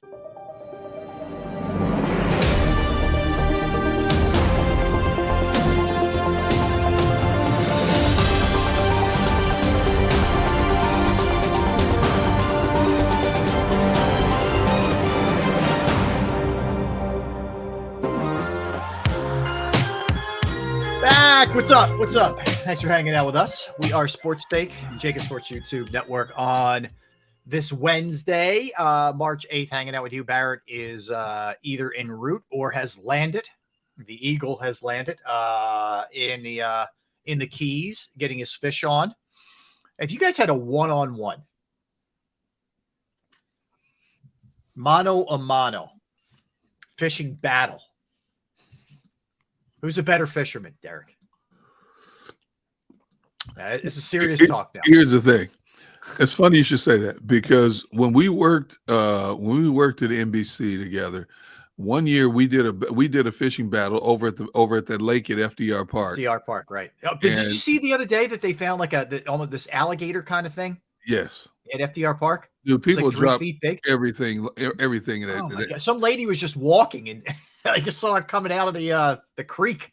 Dude, people do it all the time. I mean, you think about how many years have we heard about people dropping alligators in the sewer system in New York? I know. People, I don't know. First of all, I don't know how people get them as pets, and then once they get too big, they just dump get them. rid of them. Yeah, you know, as if you didn't know it was going to get big. It's some surprise to you, but anyway. So Barrett will get me on ocean fishing because that's what he does exclusively. When it comes to freshwater fishing, lakes, streams, ponds, he can't hang with D-Gun. Okay, No, he can't hang with me. I'll give him ocean fishing because he does so much of that. That's what I was going to say. Is it strictly because he just does more? Yeah, of that? Yeah, and I do it. I do it maybe once every other year. Like I'll go to Chesapeake and striper fish a lot, you know. But in terms of just like ocean fishing and stuff like that, I don't have a boat. I don't do it much. So I just go number one to see what I could catch and go with people normally ocean fishing that know ocean fishing like a Barrett or somebody like that. So I'm not a big time, growing up in the Midwest, we don't have ocean in the Midwest. Lakes, streams, rivers, ponds, we do that. So I'll give it to him in ocean fishing, but when it comes to freshwater, no. Now, would he say the same? That's a good question. I don't know. Barrett, being the competitive person that he is, he would bring up the fact that he won our final tournament when we were fishing at FDR Park. He beat me by catching these fish called bluegill, these little bluegill. He caught like 5 or 6 more than I did. He takes that as a win. I'll give him that win because the competition was who catches the most, who pulls the most out of the water. So we were neck and neck every week, back and forth, and he won the final one on a late rally. So I'll give him that one moment to shine when it comes to freshwater. But overall, freshwater fishing, knowing what lures to use, looking at water clarity, depth and stuff like that, structure underneath the water, When you see certain trees and logs sticking out of the water, what you're looking for? No. All right. That's good. I'm learning. I'm learning from you guys here. All right. Little Sixers talk, Derek, because they win last night over the T-Wolves. 117-94. This one, unlike a lot of their games of late, which were nail biters, this was a put your feet up kind of laugher. But the good thing is that you were able to really sit and be for the whole fourth quarter, so that's nice. But they roll him, and Embiid goes for 39 points. He ends up shooting 13 of 22 from the floor. Yep. 4 of 4 from 3 and 9 of 9 from the free throw line. I mean, what else you want? Phenomenal performance against Rudy Gobert, who he loves to take apart. Rudy Gobert probably to me is one of the most overrated big men in the game. I couldn't agree more. Now you understand why Utah got rid of him. And he came out of college as this heralded next great big man, and he has been anything but that. And you're right. In Embiid, I'm looking at his comments. He basically said that when I step out on the court every night, I want to prove that I'm unstoppable, that you can't guard me. And basically that's what he did last night, asserted himself early on, that I don't care who you put on me, you cannot stop me. Nobody could stop him last night. Yeah. And the more rest you get in Embiid, you got to play him. But the more rest you can give him, especially now, is huge in terms of keeping him fresher down the stretch. But in the bigger scheme of things, we have chastised Doc Rivers forever, and in most cases, rightfully so. But you got to give him credit where credit is due. These last 7 games, even though they went 4-3, they went 4-1 on a tough stretch over the past week. 4-1. And that ain't nothing to look past. And I got to give Doc his credit. The way he strategically maneuvered his players, worked his bench, so on and so forth, putting Maxey back in the starting lineup. Doc, you get my props for the last week or so of coaching, man, because, I thought it was just going to be more of the same. We're going to sit here, they won in spite of Doc. What is Doc doing with this player? Why is he not playing this player? But Doc has been much better. Now, is he going to carry over? We don't know. But yeah, Look, I agree with you. He has done a very good job. And yeah, there are moments of frustration, but last night he's able to maneuver around not having Harden. The game before, he doesn't have PJ Tucker or Tobias Harris. The game before, he doesn't have either one of those guys for the second half of the game. Yep. And they're still able to win all of those games. And you got back to a little bit of defensive normalcy last night. Yes. They gave up 94 points. It wasn't, whatever it's been lately, 130 points given up per game. And I know Minnesota's without Karl-Anthony Towns, but nonetheless, that was still a really good win by them last night, because we know how it is in that league. A lot of times when you're in the last stretch, the final stretch of a road trip, you're ready to kind of get on the plane, get back to your own house and, all that kind of stuff. The Sixers, they've really dialed in and really for like the second quarter on dominated that game. And look, they're only 4 behind Milwaukee. They're now only a game and a half behind Boston. Boston's on a 3-game losing streak. Yeah. They're only a game and a half behind Boston. So who knows? I think it's going to be neck and neck with those 3 all the way down the stretch. Milwaukee is still blazing. They've won 18 of their last 19 after winning 6 in a row. But Milwaukee's got a tough stretch coming up also. They got a tough road stretch coming up. Golden State, Sacramento, Lakers, Clippers coming up. Yeah. And so that could close the gap even further. Who knows? Mm-hmm. Who knows what can happen? So that's the other thing. Like you said, don't look now, but they're 21 games over 500. Yes, that's not an easy thing to do in this league. And if you look at the standings, they're in 3rd place in their conference for sure, but you're behind a team that's got 47. Boston's almost 30 games over 500. It's crazy. Or crazy. Milwaukee, I'm sorry. And Boston's 45-21. The Sixers they'd have the second most wins in the West behind Denver. Denver's got 46. Pretty damn good. And I think what some of these injuries may have allowed the Sixers to do was figure out some other lineups. Like you may be able to go with McDaniels as a starter, maybe bring Tobias Harris off the bench, just kind of tweak things a little bit. So sometimes the byproduct of some injuries or some adversity is you kind of figure some things out. It's going to be very interesting to see what they end up doing, come close to playoff time, or if they just go with the standard, starting lineup they've used most of the year. The only thing I didn't like is that he put PJ Tucker back in the starting lineup. I'm like, man, you know what? Bring that dude off the bench as a defensive specialist, please. You have other options there. I like when they had McDaniel starting. Yeah, along with Melt. I like that combination. I thought very they had athletic, more juice. Yeah, more juice, a little bit more tenacity on the boards, faster up and down the court. Mm-hmm. I think when you have both Tucker and Embiid on the floor at the same time, it slows them down significantly.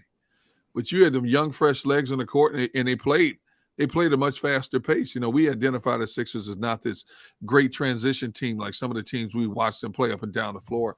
Yeah. But you have the capability of playing that game if you stick with it a little bit more, again, I'm not going to sit here today and second guess Doc, because Doc has had an incredible last 2 weeks compared to what they were up against. But moving forward, I just wish he would consider that lineup a little bit more, with McDaniels in there more so as a starter than coming off the bench. All right, let me give you some numbers here on Embiid on the road trip. They went 4-1 as a team. 37 points per game, shot 59% from the floor and 67% from three. So that's ridiculous. That is a superstar elevating his game, and we could sit here, we could have this debate all we want until we're blue in the face here about the MVP, right? But I just don't. The biggest issue I have with the whole MVP debate when it comes to especially him and Jokic is how much better Embiid is at the defensive side and defensive end. And he doesn't get nearly that. It's not counted nearly enough because it's more of a stat driven, an offensive stat driven award. Yeah, basically. My biggest problem is how many games you play is also factored into the equation. And if you look at how many games Embiid has missed this year, he's not going to win it again this year. Based on that, he should have won it last year. He didn't win it last year. Yep. He's in prime position to win it again this year. He's not going to win it this year. They're going to, he missed 17 games or he missed 20 games compared to those he was up against. Well, look at his numbers across the board. For a guy 7-footer, shooting 69% from beyond the arc. Are you kidding me? Averaging 37 points a game. It's back and forth with him and Jokic in terms of the scoring leader in the NBA.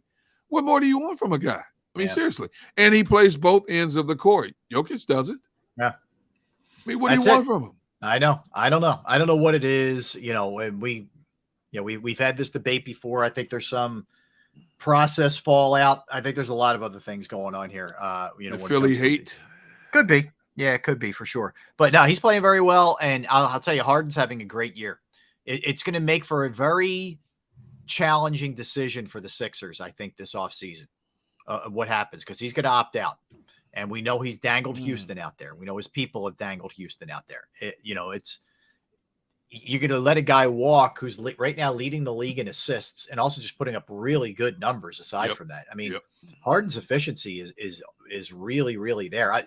You look at his overall, I was looking at these today before the show, his overall stats, averaging basically 22 points per game. Yep. He's averaging 10.8 assists per game. That right just there is great production. Absolutely. Shooting 45 from the floor and 40 from three and 87% from the free throw line. Pretty good. I think the biggest stickler for the Sixers is Harden at 33. How much do we really want to invest in him moving forward? Yeah. That's huge. I mean, 33 is young by everyday standards, not by NBA standards, And how much is it worth? Do we want to put that risk on him, in terms of that type of investment moving forward? But you're right. He is having a phenomenal year. We kept joking about how long will it be before the hamstring resurfaces. So far, so good. I know. No hamstring issue, I know. And he's balling out, man. The fact that he's made himself more of a facilitator this year has boded so well for this team is in terms of where they are right now, record-wise. Mm-hmm. But, he's going to be closer to 34 than 33. I know. How much is it worth? Well, is he worth 40 million, 37 million? That's what he's going to get. That's what he's getting now. He's going to get that. I mean, wow. The bigger question, even if you don't dip into the free agency thing, is what's the health level of both he and Embiid heading into the playoffs? Because I think that changes everything. Like if those two guys go in healthy, I don't think anything's impossible. They seem to not match up well with Boston, but they match up well with Milwaukee for whatever reason. Yep. But like Cleveland, the Knicks. Knicks are hot, mind you. They won 9 of 10. But they can beat anybody, in my estimation. Yeah, Boston, you still have to prove it to me. But if they're healthy, they can beat anybody. And maybe they're showing themselves more than anything else that they're a little bit different. I don't know, Derek. This is a roller coaster with them. You have moments where you want to buy in, and other moments where you say they're the same old, same old. I don't know. Do you think if they somehow, some way found a way to get to the conference finals, whether it's against Milwaukee or Boston, and lost, people will get off their backs? The big stickler is they can't get past the second round. Do you think people would ease up on them if they just got to the conference finals? I think they might. I think they might ease up a little bit. You've at least gotten out of the second round. And I think some of it depends on how that series goes too. If they get run out of the building and they get swept or lose 4 out of 5, then it won't matter. You lose in a crazy, conference final to Milwaukee or Boston where it's game 7 and you lose on their court in a tight game. I don't know. I think if you're the Sixers fan, you're encouraged if you're a Sixers fan, if that's the case. I don't know. Some people just say it's get to the finals or bust. Yeah. And that's why I asked you, because, knowing what I know about this fan base, it's all or nothing with them. It is all or nothing with them, but it's especially all or nothing with this team. Well, I think because of Doc Rivers. Journey. Yes. And people are so tired of Doc Rivers in general. If he doesn't get to the finals, I guarantee the majority of the battle cry will be fire Doc Rivers. He can't coach. He can't do this. It'll start with Doc Rivers, and then it'll trickle down to, we need to delete this player. We need to go out and get this type of player. I agree with you. I don't think people will get off them if they got to the conference finals and lost it. I don't. They'll be happy for the moment, but as soon as the game's over, we need to fire everybody. Okay. All right. I can't argue that. All right. So Flyers quickly, just to segue into this. So they, no surprise. They lose again last night. They've dropped 13 of 17. They're 24, 29 and 11, but it's the way the game played out. So 2 things happened. One, in the second period, Tortorella benches Sanheim and Farabee, for the period. And those guys, I think weren't happy about it. Sanheim, he benched when he played, I guess it was in Calgary against his home. He had his parents there and the whole thing, and he sits him in that game, which was really kind of a crappy move, man. But I know what word you were going to say, but I'm glad you didn't say it. Yeah. You can use something else. But wasn't even so much that. So Tony DeAngelo, who we talked about this when they signed him, right? He came with some baggage, man, to say the least. And for the most part, I think he's kept his nose clean this year. We haven't really heard anything right off the ice or whatever, just issues with management or teammates or whatever. But last night, he speared Corey Perry. It's pretty obvious. There's a stop in front of the net, and then there's a little bit of a scrum. Guys are kind of, it wasn't really anything major. Hold me back, kind of one of those deals. DeAngelo skates over and he jabs a guy right in the groin. I mean, it was a clear cheap shot, speared him. So he gets a major penalty, a game misconduct. Tortorella, after the game, claimed he hadn't seen the play yet, but from what he heard, it was pretty obvious what went down. He said, DeAngelo plays with an edge. You don't want to take that away from him. However, he crossed the line with this one. He's probably looking at a suspension, I would guess. But it's just the point of even bringing up is like, this can't end soon enough for them this season. It's honest to God, man. So ugly. Well, but we knew this going in.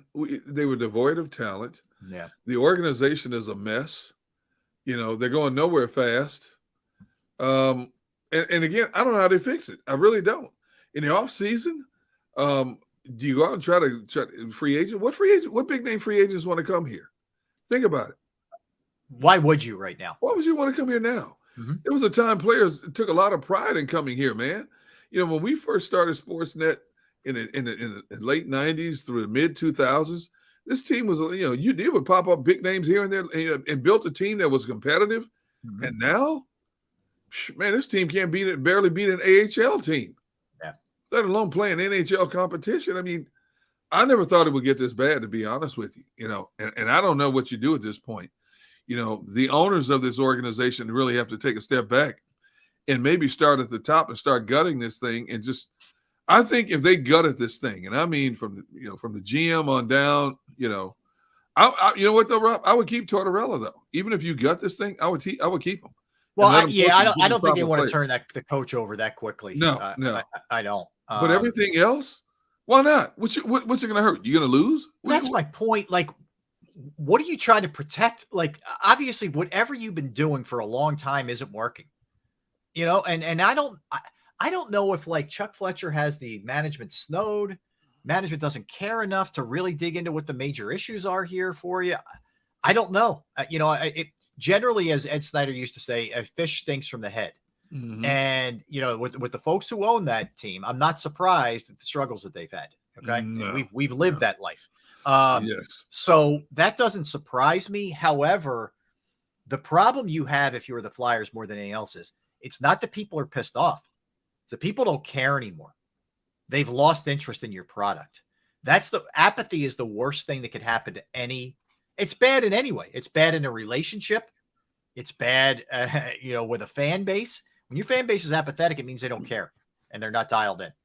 When was the last time we went through a whole season nobody's talking about the Flyers? I agree. Think about it. I don't know. It wasn't the way it was when I was a kid, for sure. Now, last year, everybody was talking about the Flyers because of how bad they were. But everybody went in with the anticipation they're going to be just as bad this year. People just are looking for other alternatives. Right. They had the Eagles. The Phillies and the Eagles basically took a lot of heat off the Flyers. The Union took a lot of heat off the Flyers as well. True. And nobody, even as we sit here now, people are like, oh, yeah, Flyers are exactly where I thought I could be. And people are talking more about March Madness than they are the Flyers. Yep. Even though there's no Philadelphia team, people are talking about college basketball now and conference tournaments more so than the Flyers. The ownership has to take a look at this. If you are committed to putting a prideful team back on the ice, you have to do something drastic. You have to do something that entails a wow factor, whatever the case may be. And I don't know if they can strategically do it at this point. Yeah, they're not even bad and interesting. Like they don't have Carter Hart, okay, fine. But I'm talking about quote unquote position players like non-goalie, wingers and defensemen and all that. There isn't anybody that gets you excited. No. I got it. They're going to be bad, but at least I got to watch, Connor McDavid out there or whatever, something like that. They don't have that. Hey, let me pass this along because I think this is pretty cool. We didn't get a chance to talk about it yesterday, and I meant to get to it, but we'll do our NFL segment coming up. But let's just throw this one in there. The KJ Osborne story, Derek, is awesome. Mm-hmm. He's a receiver for people who don't know from the Minnesota Vikings. He's their third guy behind Justin Jefferson and Adam Thielen. He's solid. So he's in Austin, Texas. He's in an Uber, along with I believe 3 other people, and they're on the highway. And they come upon an accident, and the car hit the like a guardrail. I don't know what it hit, the stanchion for the overpass or something. And it's not only crashed, but it's on fire. The car's on fire. So Osborne and the people in his party there jump out. They get the driver. They slide him over because you couldn't get him out of the driver's side. Mind you, the car's on fire. They're taking a big risk that this thing could blow to bits. They drag the guy over to the passenger side and they pull him out and take him, like carry him like 15, 20 feet to safety. He's apparently going to be fine the whole night.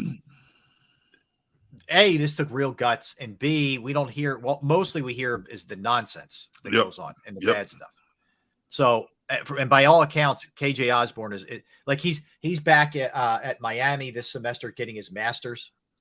This guy's an all around just good dude, but that was a really, really heroic thing to do with him and all his people there, all his friends. Think about the snap decision you have to make mentally that I'm going to rush to a blazing fire in a car full of gasoline and try to help somebody get out, putting my life on the line. How many of us would really do that?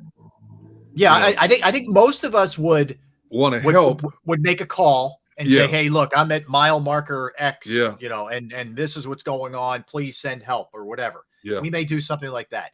But to actually pull over and risk your life, for a burning that engine could go. You don't know what's going on there. No, man. And every car is different. You don't know how, you don't know where the fire originated from, how close it's to the fuel tank, how quick that fuel tank could go. Anything, dude.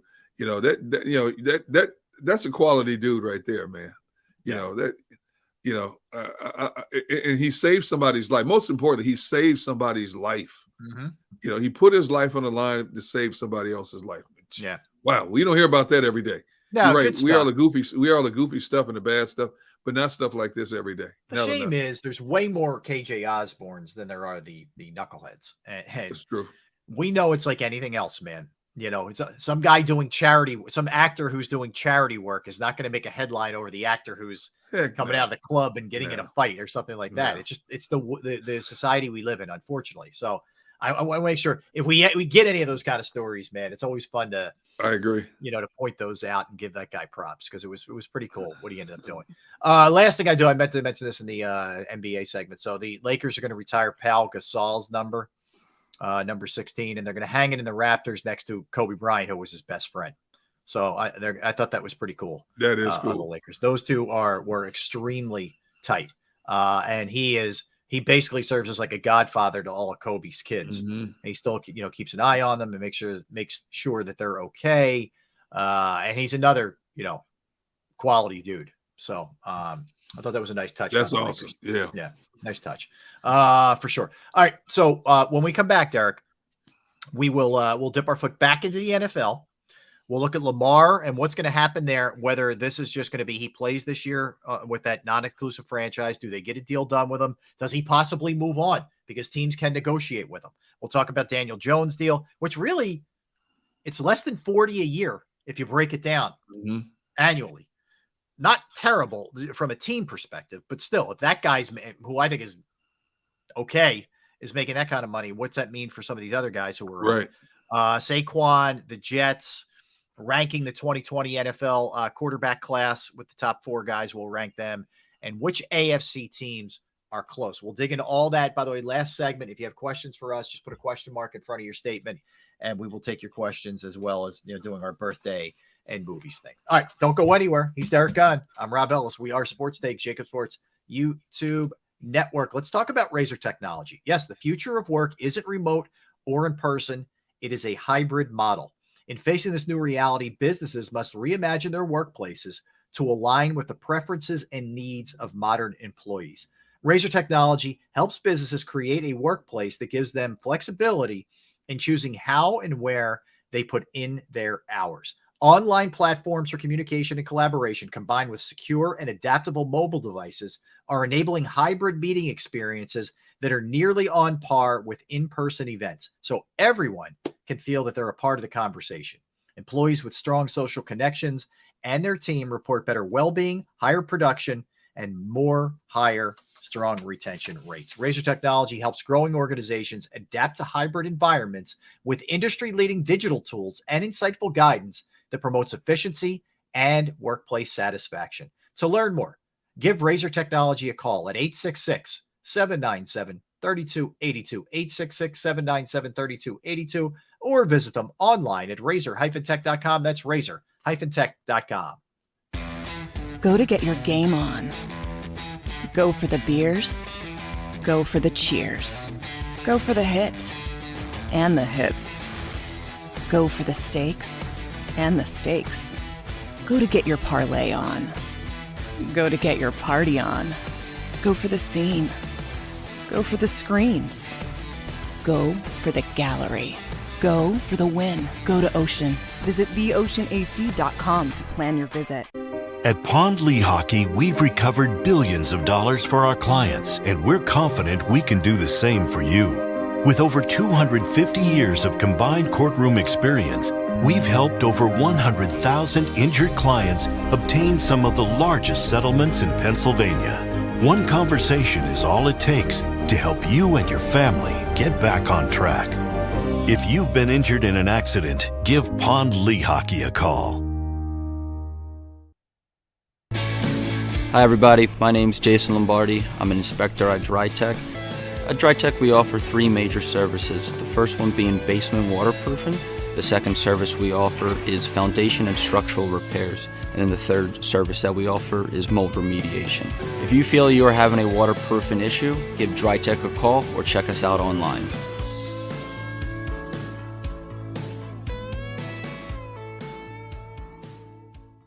Jeff D'Ambrosio doesn't need a special event to appreciate his customers. Jeff shows his appreciation to them every day of the year. Jeff makes sure to stock more new inventory than anyone and guarantees prices and payments that nobody can beat. There are so many reasons that thousands of customers know Jeff is the easy, friendly place to do business. More for their trades, no judgment zone for credit issues, the best, most reliable service department in the country. That's why I like Jeff, and I know you will too. Jeff will satisfy you every day. Jeff D'Ambrosio, Destination Downingtown, Owner Appreciation Event. We all know that taxes are just part of life. It's true during our working years, but also in retirement. But what you might not know is up to 85% of your Social Security benefits might be taxed. Our team at Thrive Financial has helped retire thousands of people across the Delaware Valley by asking questions they never knew they needed to ask, including how their Social Security benefits might be taxed. It's time to be proactive on taxes. Get your Thrive Retirement Tax Playbook today. Plan your day with confidence. Keep the umbrellas on hand. With Action News and AccuWeather. Numerous tornadoes. Your go-to team when severe weather strikes. The water is still rising. Keeping you prepared wherever you watch. Action News and AccuWeather, the team you trust.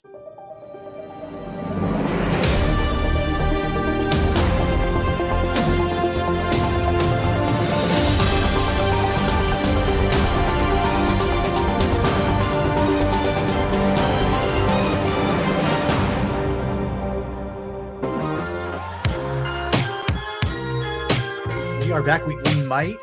My sources are telling me we might have a surprise guest at some point in the next hour. That's all I'm going to say. And if it's who I think, it is, I want you to ask them a question you asked me a few moments ago. Okay, I will. I will check with that person. I will throw that their way. So we'll see. With that person, you can never 100% lock things in. No. So I'll just say we may. That's all I'm saying. I have it on good authority. We may have this happen. All right. Let me throw this at you, Derek, because Lamar Jackson was the Ravens placed the non-exclusive franchise tag on him. So here's how that works. He'll get $32 million this year. It's less. I think it would have been 45 if it was the exclusive. Okay. They have until July 17th to reach a long-term deal with him. If not, he'll play for that 32 this year on a one-year deal. They have the right to match any offer that's thrown his way. He can negotiate with other teams. Okay. Now, if a team makes an offer and the Ravens either can't or won't, match that or top it, they would get 2 first-round picks as compensation. If you think about it, it's actually, just from a football standpoint, it's a nice little insurance policy that you have if you're the Ravens. I think it's going to further piss off the player, but it's you're getting two ones back if that guy walks. Pretty good. I don't see Lamar playing under that franchise tag for 32. And when you look at the numbers that have been passed around so far this offseason, why would you? The Ravens have an insurance policy, but they're also in a dilemma because even if they get those 2 first-round picks, who's a quarterback? You have a team that can compete now. Who's your quarterback? Tyler Huntley's not the answer long-term. He's a nice backup. No. You know what? He's kind of, to me, like a Jacoby Brissett. He has moments of brilliance, and then all of a sudden you go, okay. He's what I thought he was. Okay. Right. You're right. He's a nice backup who's great sometimes in spot duty. But if you want to make noise in the AFC East, you don't have a frontline quarterback if that dude walks. Now, you're in a great position to draft somebody in the future, but your team is built to compete and try to win now. Mm-hmm. So what do you do at the quarterback spot if you're them? Yeah, I mean, you're the problem you have is if you can't reach a long-term deal with him. AFC North, I meant. Sorry, my bad. Yeah, AFC North. If you can't reach a long-term deal with him, you're basically punting on the season. Yeah. The odds that either Huntley's going to step in and be that guy or whoever you draft are very slim coming out of that conference. Very slim. Yeah. Can you afford, if you're some of the older players, if you're John Harbaugh, can you afford another year, where you're not at least making a deep playoff run? I don't know that you can. I don't either, to be honest. Because what you have now is not necessarily going to be what you have tomorrow. And I will say this, the Ravens have been very good through the years in terms of building a roster, a competitive roster. But they've also had the right guys under center to lead the charge. When you think about it, they had a younger Joe Flacco, and then now it's Lamar Jackson. You need that quarterback with that team. And, man, I tell you, I think Lamar's biggest mistake, as we talked about, was he didn't have true representation to handle this situation, number one. Yeah, for people who don't know, his mother is his representative. Yeah. And number two, Ravens are in a desperate way because you think he's going to play. I don't think he'll say, I think he'll come out and say, I'm not playing under this franchise tag. Now that puts him in a real dilemma. Now it may cost him some money if the Ravens call his bluff and make him sit out all of the season. If you're not going to play, he's losing a lot of money. I mean, $32 million is not what frontline quarterbacks make today, but it's still $32 million. Yeah, Derek, like that's the thing. Yeah. That's 32 you're never getting back. No. Number one. Number two, it rarely ever works out well when you sit a year out. The last guy to do it was Le'Veon Bell, and his career ended basically. Yeah, that was the end of his career. Yep. I know he's probably ticked off at the way things have gone and probably feels insulted and all that, but damn, man, 32 million you're just going to pass up? You turn up in your your nose prime and sit out? Oof. We've seen it happen before, and I don't know what these individuals are thinking a lot of times. I mean, first of all, you hem and you haw, you puff, you blow out your chest, you're not happy about it. But the bottom line is I'm still getting paid $32 million. Now, out of that $32 million, he might get 15 cash. When you talk about taxes, entertainment taxes, agent fees, so on and so forth, but still, that's $15 million, Rob. Yeah, exactly. It's game-changing, life-changing kind of stuff. So $15 million the rest of your life. That's it. Oh, if you can't, there's problems. Okay, something's wrong. So I don't know, man. This has had a bad feeling to me with them the whole way. I still feel that way. That he may end up not being a Raven now. The other offshoot of this was there was a lot of reports, not teams saying it on record, but a lot of reports of teams that were out, quote unquote, out on him. Mm-hmm. And which was then followed up. I'm talking about teams that don't really have a settled quarterback situation, which was followed up by a lot of players saying, what the heck's going on here? Why would all these teams just preemptively come out like that? And the thought is there's collusion going on. In other words, so to extrapolate it a little bit further, Lamar, there's people that think Lamar's probably asking for Deshaun Watson guaranteed kind of money, and the Ravens don't want to give that. And all the other owners are in unison saying they don't want to give that kind of contract out too. Therefore, they're going to preemptively just say we're not in on this, which, I get it. I get where people could see that parallel that's being drawn. Is it a possibility owners are trying to rein back in the astronomical numbers of quarterbacks now? A little bit, but then you see Daniel Jones get 4 years, $160 million with 82 guaranteed. It's like, true. I don't know. What are we reining it in or are we not? Because I think Daniel Jones is an okay quarterback.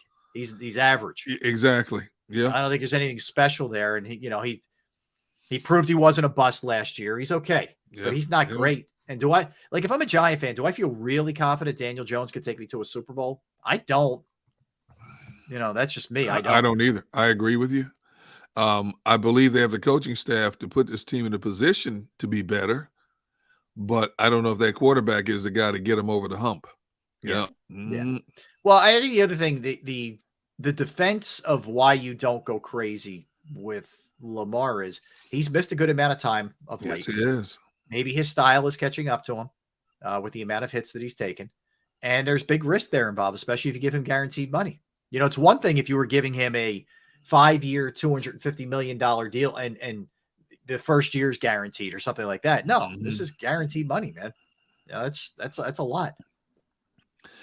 Both sides have a big decision to make coming up. I think if Lamar was being very honest with himself, now that you look at there's some finality to this process. Man, I wish I'd have got a big name agent. But let's face it, he could have had his pick from whatever agent he wanted. Absolutely. To be honest with you, yeah, from Drew Rosenhaus to whoever he wanted out there. And I understand, man. I don't know if I'm going to give up 3%. Hey, 3% of a couple $100 million is not bad. Plus, it's a great tax write-off. You pay an agent as well. So me, I'm always thinking tax write-off. I love it. You are always thinking that way. But I just think too, the problem you have is when you're negotiating, it can be very hard not to take something personal if you're the player's mother. Yes. Where an agent can just be like, listen, this is what they're offering. This is all part of it, man. They're going to come in here. We're going to go here. We're hopefully going to meet somewhere here.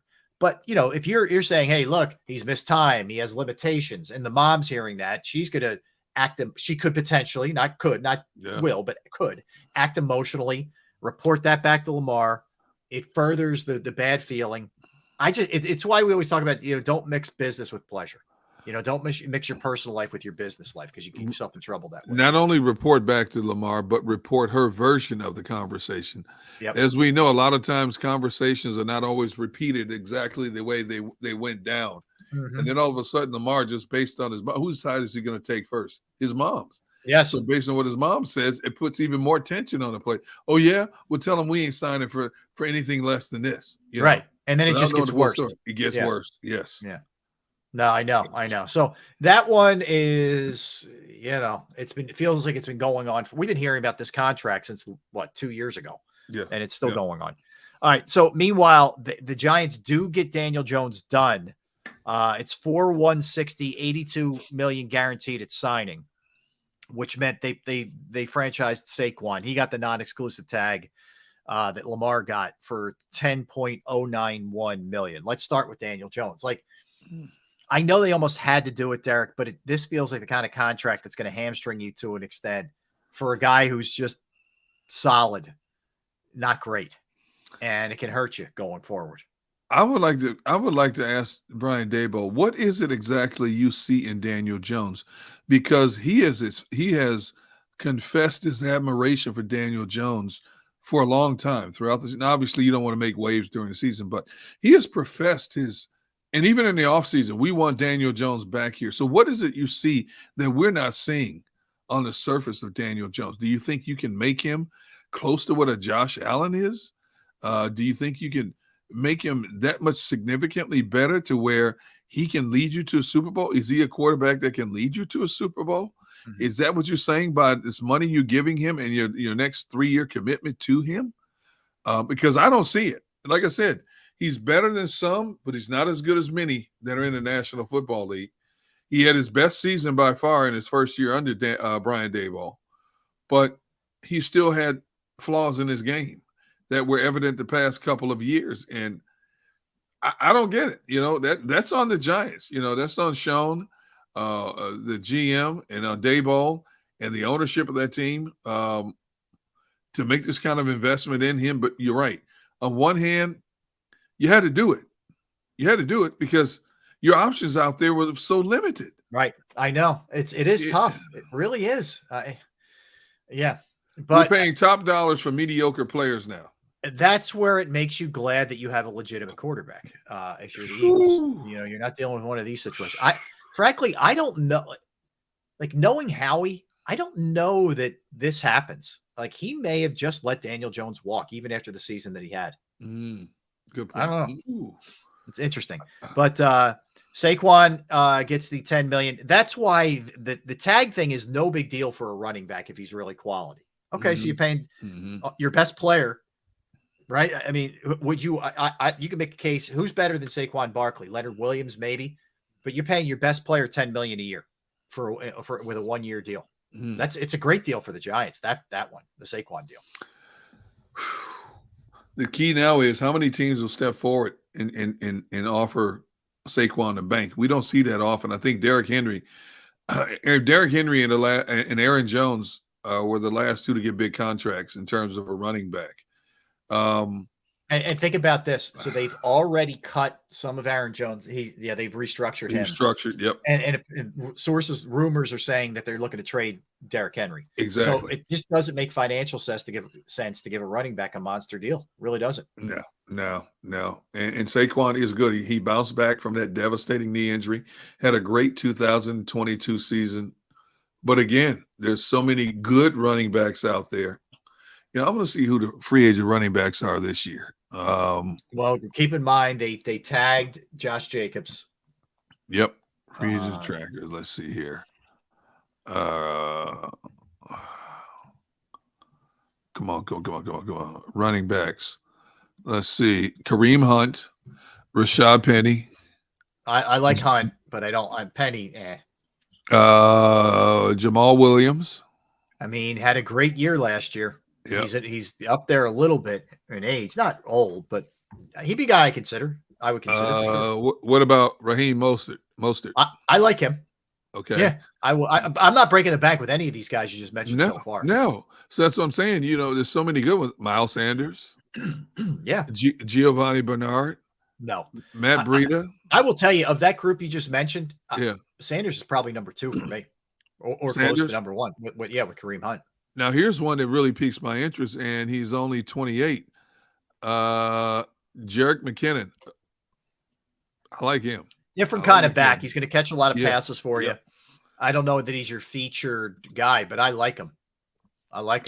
You know, I mean, but Tennessee, unlike the quarterback situation, I mean, teams like Tennessee, if they decide to go a cheaper route with a running back, there's some much better options out there on the board for different styles of runners. If you want Mark Ingram's now 34, so he's at his prime. Boston Scott, 28. Samaj P. Ryan, 28. Ronald Jones is 26. Sanders, 26. Giovanni Bernard's 32. He's up there now. McKinnon's 31. Okay. Yeah. Let's see. Kenyon Drake, 33. So Royce Freeman is only 27. Montgomery's 26 of the Bears. Singletary's 26. So there's a good mixture. Oh, Jermichael Hasty. Oh, well, now the Jaguars re-signed him. So there's a good mixtures of younger backs and older backs you could choose from if you decided to go that route. But the options are greater in terms of what you want to do at a much cheaper price at that position. Yeah. Well said. It is a tricky position for sure, which I just think philosophically teams, especially the team like the Eagles, with all of their financial challenges they have, they're not paying a lot at that position. Sorry, they're just not. Now, see, people keep putting Leonard Fournette out there. Are you interested in a Leonard Fournette? I'm not. I think he's cooked. I'm not either. I think his better days are behind him, to be honest with you. Yeah, I don't want any parts. What's his age now? Is he up there? He's probably 28. They haven't cut him yet, have they? No. I'm going to guess he's 28-ish, maybe not that old. Is he going to be one of those cap casualties they're holding on to until it's official? Okay. So they haven't put his age out there yet. I'm sorry, but I'm done with Fournette. He had his moment in the sun. Good luck to you wherever you decide to go, but I just can't use you in terms of what I need to do in the future. Yeah, I hear you. All right, let's hit a couple of things. The Jets yesterday flew out to meet with Aaron Rodgers. It feels like this is probably close.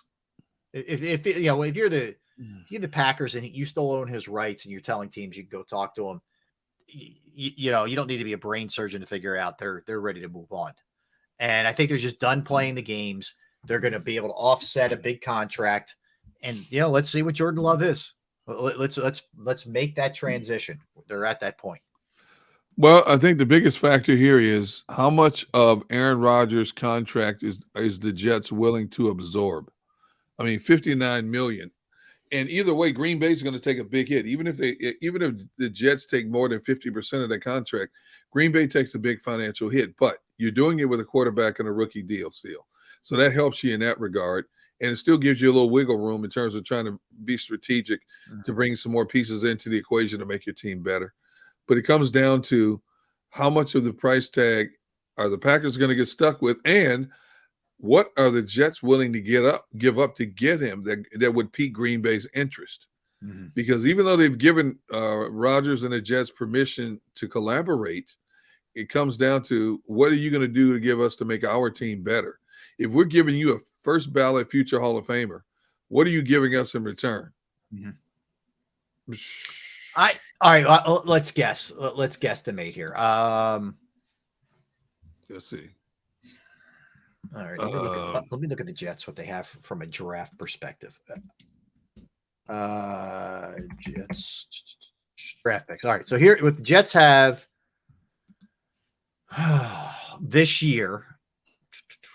Okay, they have the 13th overall, 43rd overall, 74th overall. Are you giving up 13?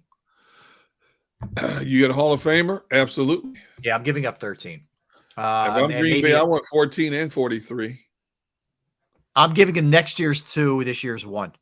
Ooh. I'm not giving him this year's 2. So I want at least a pick in the second round. So you're not giving up 2 first-round picks for a Hall of Famer? No, not at 39. Ooh. Yeah, not at 39. Wow. The problem you have if you're the Jets, if that doesn't work out, what are you pivoting off to, Jimmy G? Well, yeah, that's true. Right now, the Jets have 2, 4, 6 draft picks overall. They have 1 pick in the 3rd, 4th, 5th, and 6th rounds if they gave up the 1st and 2nd round picks. So they still have 4 picks on a roster that's still pretty loaded. You know, you need that one piece to win now. And it's not like you have to put a lot around to replace a lot around your quarterback. So that quarterback, that dude who could still sling it with those young weapons that they have at wide receiver, a young running back, a good defense, is the catalyst to get you in the same conversation with Buffalo in the AFC East. Uh-huh. Is it worth it? Is it worth it to you? I think it is. If you're not giving up any assets on the roster, and you did so well last year drafting, and you put together a nice talent core, I think it's worth it. Okay, but let's face it, draft picks are crapshoots. Even 13. You're getting a known commodity who's going to be able to play for you, I think, for at least 2 years, maybe 3. Mm-hmm. You might be able to get him that long. So, yeah, I'd take a shot. So we'll see how quickly that progresses for them. All right. Speaking of quarterbacks, so the 2020 NFL draft class had the first 4 quarterbacks taken: Burrow, Tua, Herbert, Hurts. Burrow went 1 overall. Tua went 5 overall. Herbert went right after him at 6. Hurts went 53. Obviously, incredible value for the Eagles there. And it allowed them to do a lot of things this past year. But if you were to rank them, Derek, those 4, what's your order there for those guys? It's close, man. I looked at all the numbers. Right now, I would lean towards Burrow first. Yep. He's played 42 games, and he's thrown for almost 12,000 yards and 82 touchdowns. And he has a QB rating over 4 years, over 3 seasons of 100.4. Now, he's been sacked 124 times, but that's not his fault. Yeah. That's the fault of the organization for not building a better line around him. He's completed 68% of his passes over the 3 years he's been in the league. I put, because of the emergence, now Jalen's only been a starter 2 seasons, but because of his emergence this past year, I put him at number 2. I think he's more careful with the ball. He gives you that dual threat capability. He accelerated like nobody thought he would in his 2nd year as a starter. Now, he only has 7,906 yards passing, but 44 touchdowns, 19 picks, and he's rushed for 26 touchdowns in the time he's been there in Philadelphia. And his QB rating is 92.2. I'll put Justin Herbert third.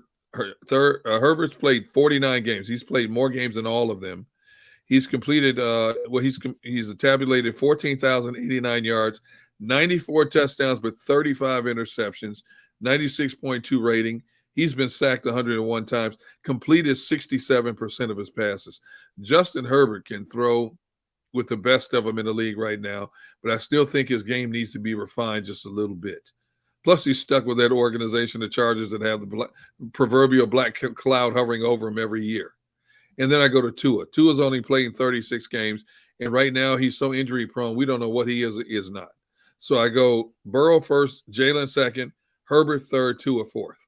Okay. Man, I wish my list was different, but it's not. You and I on the list are very much in sync. I'll work backwards. Okay. I'm sorry. I can't. It's not his fault, and I feel bad for him for what he's going through, especially with head injuries, man. It is just no joke. We see what happens to too many players later in life. I can't trust Tua to stay on the field. Right. I can't. Right. So I can't. There's no way he's ahead of any. And I don't love his game more than any of these guys anyway, even if he was healthy. I just don't think he has the arm. I think McDaniel did a really good job coaching and playing to strengths and putting in an offense that would be conducive to his skill set. So I absolutely have him as a solid 4. 3 is Herbert. I think if Herbert had been in a different circumstance with a different team, you may be arguing for him at 2 or 1. True. But, I think he's forced into a situation where sometimes he's got to gunsling a little bit when he doesn't necessarily want to because they're losing or whatever. And some of that pads his stats too. But he's really good. Yes, I just don't know that he's going to be just buried with the Charger organization that never seems to be able to get it right. Now, this past year, what they should have done was fired Brandon Staley and brought in Sean Payton. And that, to me, would have been a game changer for this guy's career. Nonetheless, he's still really good. So he's definitely 3 for me. 2 is Jalen Hurts. Now, what distinguishes it? Some of it is just eyeball. I think Burrow is just an advanced thrower right now. And I think he's clutch. I think he's got the it gene. I think he will win a Super Bowl at least, which is saying something for that Cincinnati organization that's been pretty inept over the years. But I think he will be able to bring them to that kind of prominence. And look, Jalen, to me, as a combo guy, the only question I have is, Derek, can he stay healthy? Yes. And if he can, the sky's the limit. We could be arguing Burrow and Hurts all day. But I think it's a heck of a draft class, if they're your first 4 quarterbacks taken, because oftentimes there's one big glaring miss in there. And I can't say that about Tua. I also don't think he can stay healthy, and I don't necessarily love his arm strength, but that's 4 real good ones that came out of the chute. The fact that the Eagles got Hurts at 53 is pretty impressive. No question. Not only at 53, but taking a quarterback when we all felt they didn't need to be taking a quarterback at that time. Mm-hmm. And that says a lot about the insight in terms of the Eagles, the way they went about their business that particular year. They knew they were going to get chastised for making that move. They knew it was going to be a sit and wait move. Yep. And they still decided to make the move regardless of what they thought. I mean, I'm sitting here looking at go back to the 2019 draft. Okay. Yeah. You talk about how good that 2020 draft was. The first overall player taken in 2019, quarterback, Kyler Murray. The next quarterback taken was at number 6, the Giants, Daniel Jones. Nothing special. The next quarterback taken after that, Dwayne Haskins at 15 by Washington. Yeah, that was a mess. Okay. That was a mess. Yep. The next quarterback taken after that was Drew Lock at 42 by Denver. How did it work out? Nope. Okay. Backing up Geno in Seattle. See, so, when you talk about first round picks and all these can't miss quarterbacks, there is no such thing as a can't miss player. You're right. No matter how much you stack the metrics across the board, it's going to happen. Look how high Josh Rosen was taken by Arizona. Mm-hmm. He lasted 1 year in Arizona. Yep. Yeah, they traded him and they drafted Murray the next year. Yeah. Yep. See, so it's a crapshoot. 2020 was phenomenal in terms of what we just talked about. Yeah. It's not always the case. No. Look, I'm trying to look ahead to, let's see, 2000. Let's see what happened in 21. Well, 21 is Zach Wilson, right? I believe you are correct. You're going to have some whiffs in this one, I think. Okay, so I'm looking at 21 now.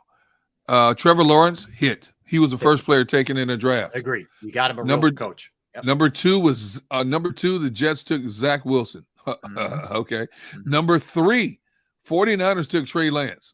I don't know. We don't know what he is. No idea. So the first 3 quarterbacks in that first 3 players taken in that draft were quarterback.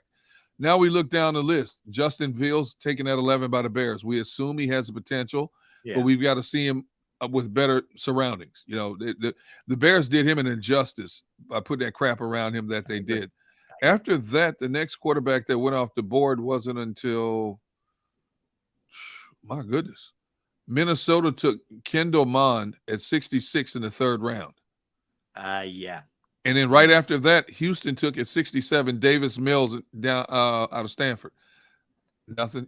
He's going to be the backup. They're going to draft a guy. He'll going to draft. Yeah, exactly. Yeah. So I mean, you know, everybody's looking for that next great quarterback, man, but you just don't know. It's hard to find the right guy. Whew. It just is. There's no other way to put it. It's hard to find the right guy. All right, we did this with the NFC last week on Friday, Derek, and we didn't get a chance to finish it off with the AFC. So let's just pay this off now. AFC teams that are close. Okay, now we just mentioned a couple quarterbacks from these teams. Okay, so the teams that I feel like fall into the close category: Miami, Cincinnati, Jacksonville, the Chargers. I didn't put like the Pittsburghs of the world, the Patriots of the world, you know, some other teams that people may make cases for. You feel like I'm missing anybody there? I'm a little surprised you didn't put Pittsburgh. Okay. Now that Kenny Pickett has gotten through the rough waters of his rookie came campaign, on as the year went on. Came on. I'm surprised you didn't put Sean Payton's Denver Broncos. They have everything but the coach. That's the one I debated. And, you know, if anybody's going to fix what's going on there, it will be Payton. I think that's fair. I think I should add that to the list for sure. I would agree with that. I'm going to put them on there. Yep. Yeah, I would say based on Sean Payton now being at the helm of that offense. Yeah, and a good defense already in place. Yes. I think Denver could make a significant upward swing next year. Sean Payton is a no-nonsense coach.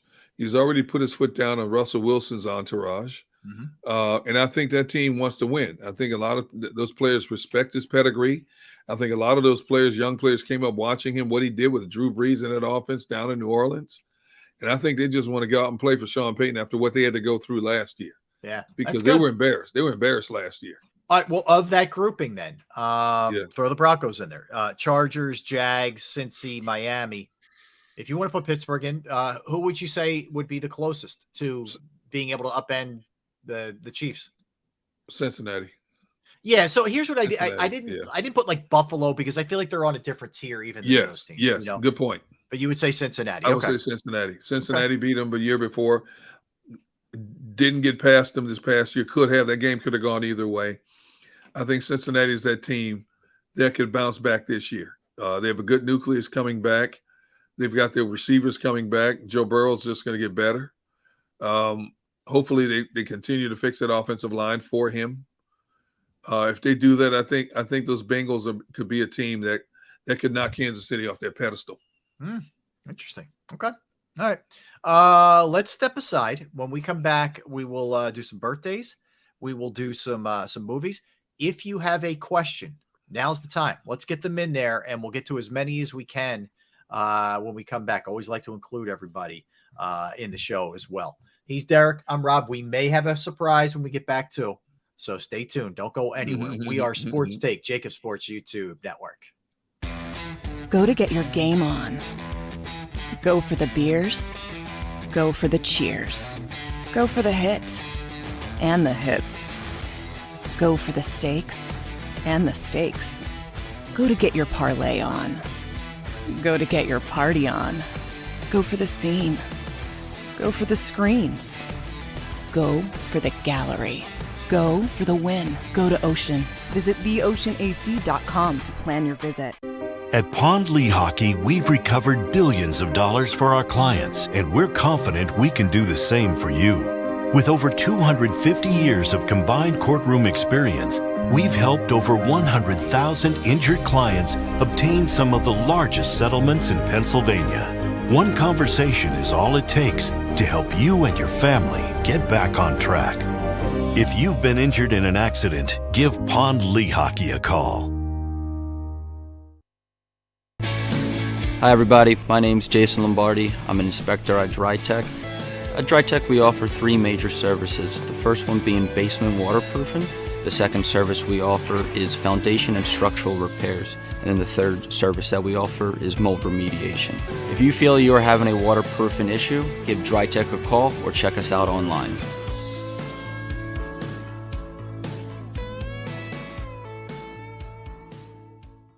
Jeff D'Ambrosio doesn't need a special event to appreciate his customers. Jeff shows his appreciation to them every day of the year. Jeff makes sure to stock more new inventory than anyone and guarantees prices and payments that nobody can beat. There are so many reasons that thousands of customers know Jeff is the easy, friendly place to do business. More for their trades, no judgment zone for credit issues, the best, most reliable service department in the country. That's why I like Jeff, and I know you will too. Jeff will satisfy you every day. Jeff D'Ambrosio, Destination Downingtown, Owner Appreciation Event. We all know that taxes are just part of life. It's true during our working years, but also in retirement. But what you might not know is up to 85% of your Social Security benefits might be taxed. Our team at Thrive Financial has helped retire thousands of people across the Delaware Valley by asking questions they never knew they needed to ask, including how their Social Security benefits might be taxed. It's time to be proactive on taxes. Get your Thrive Retirement Tax Playbook today. Plan your day with confidence. Keep the umbrellas on hand. With Action News and AccuWeather. Numerous tornadoes. Your go-to team when severe weather strikes. The water is still rising. Keeping you prepared wherever you watch. Action News and AccuWeather, the team you trust.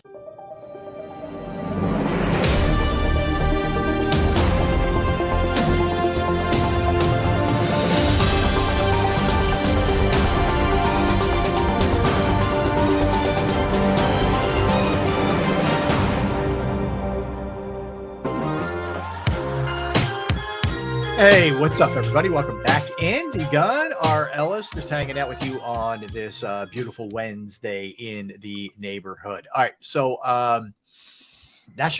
it is a International Women's Day today. Derek, did you realize that? I did not know this. So shout out to all the women doing their thing, all the Absolutely. women in our chat, all of our viewers, all of our streamers, everybody. We appreciate you and all you do, and shout out to all the women in your lives and everybody's lives who really keep the train moving. That's for sure. Keep all the schedules on time and keep everything moving. Wouldn't be here without them. That's for sure. So props on International Women's Day. So a couple other things to hit here that we didn't get a chance to get to a little bit earlier. We talked to Tom McCarthy earlier, by the way, and we're all just about March Madness upon us, man, which is crazy. It's a crazy time of year when this all gets started. Even if you don't have a rooting interest for a team, it's still great just to pop on that Thursday, that Friday, man, especially the first couple of days when they're going all day long from noon to midnight, man. It's unbelievable. It really is. I love the unpredictability of it. The enthusiasm. That's what it was meant to be. And it's funny how even just a casual fan jumps on board because they're surrounded by so many people who are into it, you know? And I just think it makes for a great overall environment. For sure. I can't wait to see it because I don't think there's a definitive team right now out there. I think it's wide open. It is. It's as wide open as it's been, maybe ever. Yes. Yeah. And I can't wait to see how it all plays itself out, man. And I have no rooting interest in it, whatsoever. I just like to see good competition and the craziness that goes on, big shots, big moments, big letdowns, so on and so forth. Yeah, absolutely. All right, you want to start firing questions our way? Please do. Please do. Hit us up. All right. So a couple other things to hit here, Derek. Let's do some birthdays, and then we'll do some movies, and then we'll swing back to some of our other stuff that we have to get to. First off, you may not know the name, okay? But Milana Vantrub. Vantrub, yep. Do you know who that is? Oh, yes. So she's 36 today. She is the woman in the AT&T commercials. Dude, have you seen her in pictures away from those commercials? Totally different. Totally different. Yes. They have her very much buttoned up and yes, looking extremely conservative. What do you mean buttoned up, bro? The assets are not in full display, is what we'll say. But yes, and very diplomatically put. I didn't realize all the stuff she's done. Like she's been in a lot of like TV shows too, Oh, in yeah. addition to the commercials and whatnot. And, Oh yeah. apparently working since she was like 5 years old to support her family. So she's a hustler, man, for sure. So props to her. But yeah, but those commercials are on every 5 minutes. I don't know what's on more, that or Jake from State Farm. Like what? Oh my God, man. Good question. That's a battle, man, between those. I would say her AT&T commercials. I think it's probably right. That's probably right. All right. Freddie Prinze Jr., who is 47 years old. Career kind of tailed off for Freddie Jr. After I know what you did last summer, it was like downhill after that. Hasn't quite been the same. James Vanderbeek of Varsity Blues and what was he? Dawson's Creek. Dawson's Creek. Yeah, he's 46. Mickey Dolenz of the Monkees is 78. He's the only one still with us there. That's right. He's the last man standing, Mickey Dolenz.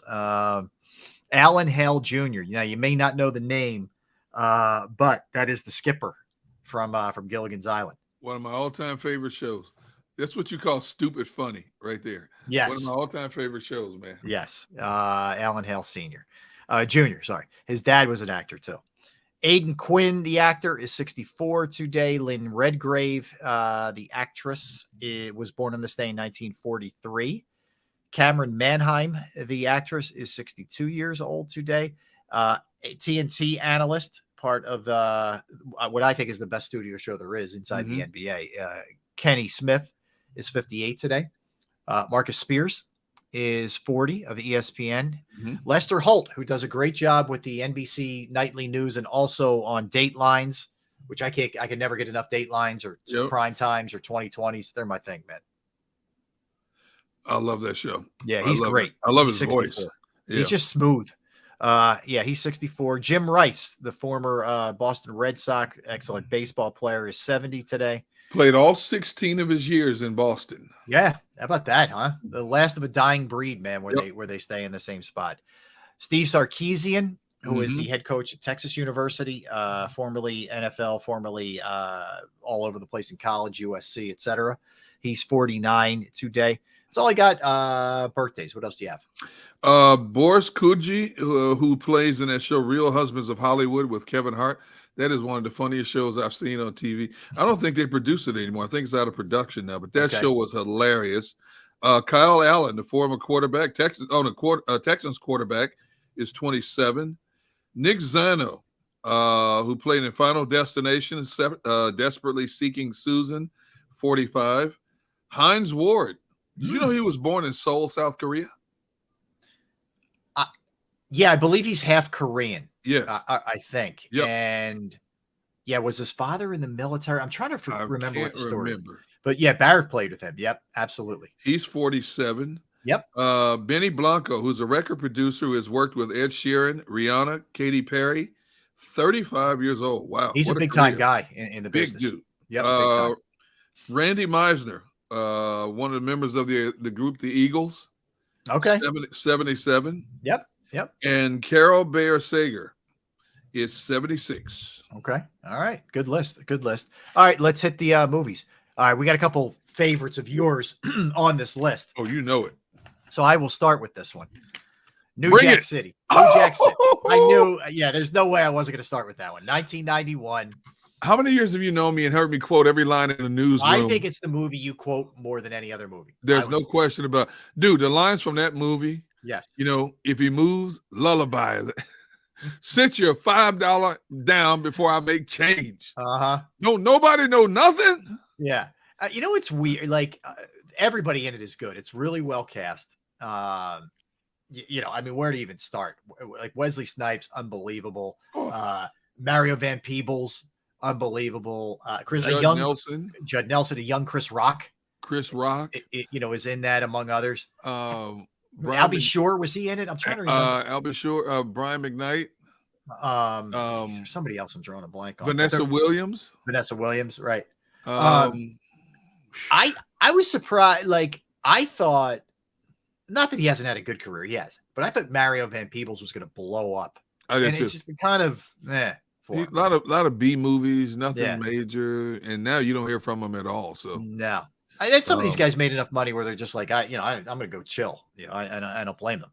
But great. I mean, great. One of the all-timers. The educated brother from the bank. Yeah, I mean, you're right. There is a million lines. It's not on enough as far as I'm concerned when you flip around. The best line was, "Am I my brother's keeper?" Yep. Yes, I am. Boom. See you later. Shot his boy, man. Yep. Cold-blooded, straight up cold-blooded. Fargo, 1996. Excellent movie. Excellent movie. Francis McDormand is incredible in it. Steve Buscemi, incredible in it. Quirky, weird, but good. All About the Benjamins, 2002. I love that one. Ice Cube and Michael Epps. That's funny. Yep. Really good. Captain Marvel, the 2019 version, is the other one that I pulled. I don't know. There were a couple others I debated. Was there other ones that you liked? You didn't like Homeward Bound? It was okay. You didn't like it? I mean, it's a heartfelt movie. Have you no compassion for the animals? For people who haven't seen it, it's a dog movie. I think it's Homeward Bound, Lost in San Francisco. That wasn't the original. I think it was number 2 or 3. Can't remember. I saw the original. I didn't see that one. Okay. I saw it on the list. Yeah. How dare you omit the animals from the list? Don't get me started. All right. You got any other ones? Any other? That's it. Yeah, there wasn't a ton of movie questions. All right. So a couple things to keep you up to speed with. We're going to have Sal Palantonio on Friday. So we're looking forward to talking to Sal from ESPN. And then we're going to Mike Kay. Mike Kay covered the Eagles for NJ.com. He's now covering the Panthers down in Charlotte because they're an interesting team. You think about where the Panthers are headed here. They actually got better after they got rid of Baker Mayfield and traded away Christian McCaffrey. They actually started playing better. They're one of those teams that is desperately in need of a quarterback. Would they be in the running for Lamar? Ooh. I wonder. Wow. There's a lot of talk that Atlanta may be in the mix. I thought Atlanta came out and said they're not interested. Were they one? Okay, I didn't know that they were one that came out. I think they were one of 2 or 3 that came out and said definitively they were not interested and will not pursue Lamar. The Raiders are one that are involved, potentially, which wouldn't surprise me. He would be a good fit there. Right. I mean, I if you're Carolina, you have a pretty good defense. You have some weapons on offense, in terms of receivers, and Chuba Hubbard, looks like he's going to be a pretty good running back. Lamar could be really intriguing down there. Yeah, he would, and they would embrace him because all they want is to win down there. Carolina loves their football, man. Nice venue, great stadium environment. They just want to put a winning product on the field, man. They back that team down there. The owner is just desperate to be a winner again with that franchise. Anybody who goes out and gets Lamar, you got to sell your soul, basically. Yeah. Giving up 2 first-round draft picks, man, that's a lot of commodity, man. Really is. You're trying to constantly build your team in the right direction. Yeah, it's a steep price, for sure, that you have to pay. I wanted to pass this story on because we talked about it when the Super Bowl was going on. So Michael Irvin, you remember this thing where he had some encounter in the lobby with a woman, and the NFL Network sent him home and all this, and he vehemently, proclaiming his innocence. I didn't do anything.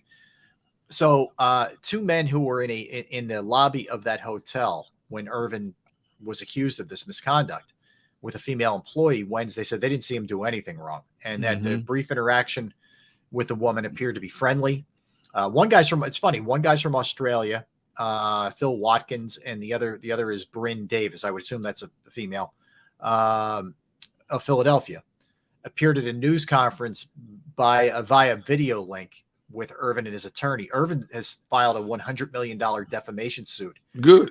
Yeah, against a Jane Doe, who's the accuser, and the Marriott Hotel, alleging false misconduct. Claim on February 5th caused him to be kicked out of the hotel and removed from the coverage and all that. Watkins said he saw nothing at all that would have been considered inappropriate, and then Irvin and the woman shook hands and laughed. So look, here's what I hope. I don't. Again, we don't know what went down. There's probably going to be more stuff coming out and all that, but if Irvin didn't do anything, he deserves whatever he gets here from her and this hotel. If he wins this lawsuit, I would also tell NFL Network, thank you, but I'm done with you people because you turned on me quick. You didn't do your due diligence in this. Yeah. You turned on me real quick, Basically, you said I was guilty before proven innocent. Mm-hmm. And I understand you have an image to protect, but I have given you no reason in the past to take the swift action that you took. I have been a model employee for you guys for a number of years, and this is how you repaid me, by embarrassing me like this. Yeah. You know, so I would tell them also, you know what? You can keep your network. Goodbye. Yep. And his attorney complained that the Marriott has not adequately provided him with video footage of the encounter. He said he was allowed to watch a short of the video in the Marriott attorneys, but was not allowed to make a copy or look at the whole thing. The video showed Irvin and the woman meeting, shaking hands, and that twice Irvin touched her elbow before leaving. Catherine said he asked the judge to order the Marriott to provide him with a copy. His attorney says, quote, "These allegations are nonsense. We need to immediately get Michael back to work and believe the Renaissance needs to apologize." So, we'll see. I'm guessing we're careening towards some kind of settlement, but who knows? I think they're scrambling behind closed doors. I bet they've looked at that footage 100 different ways and probably realized this ain't what it seems to be.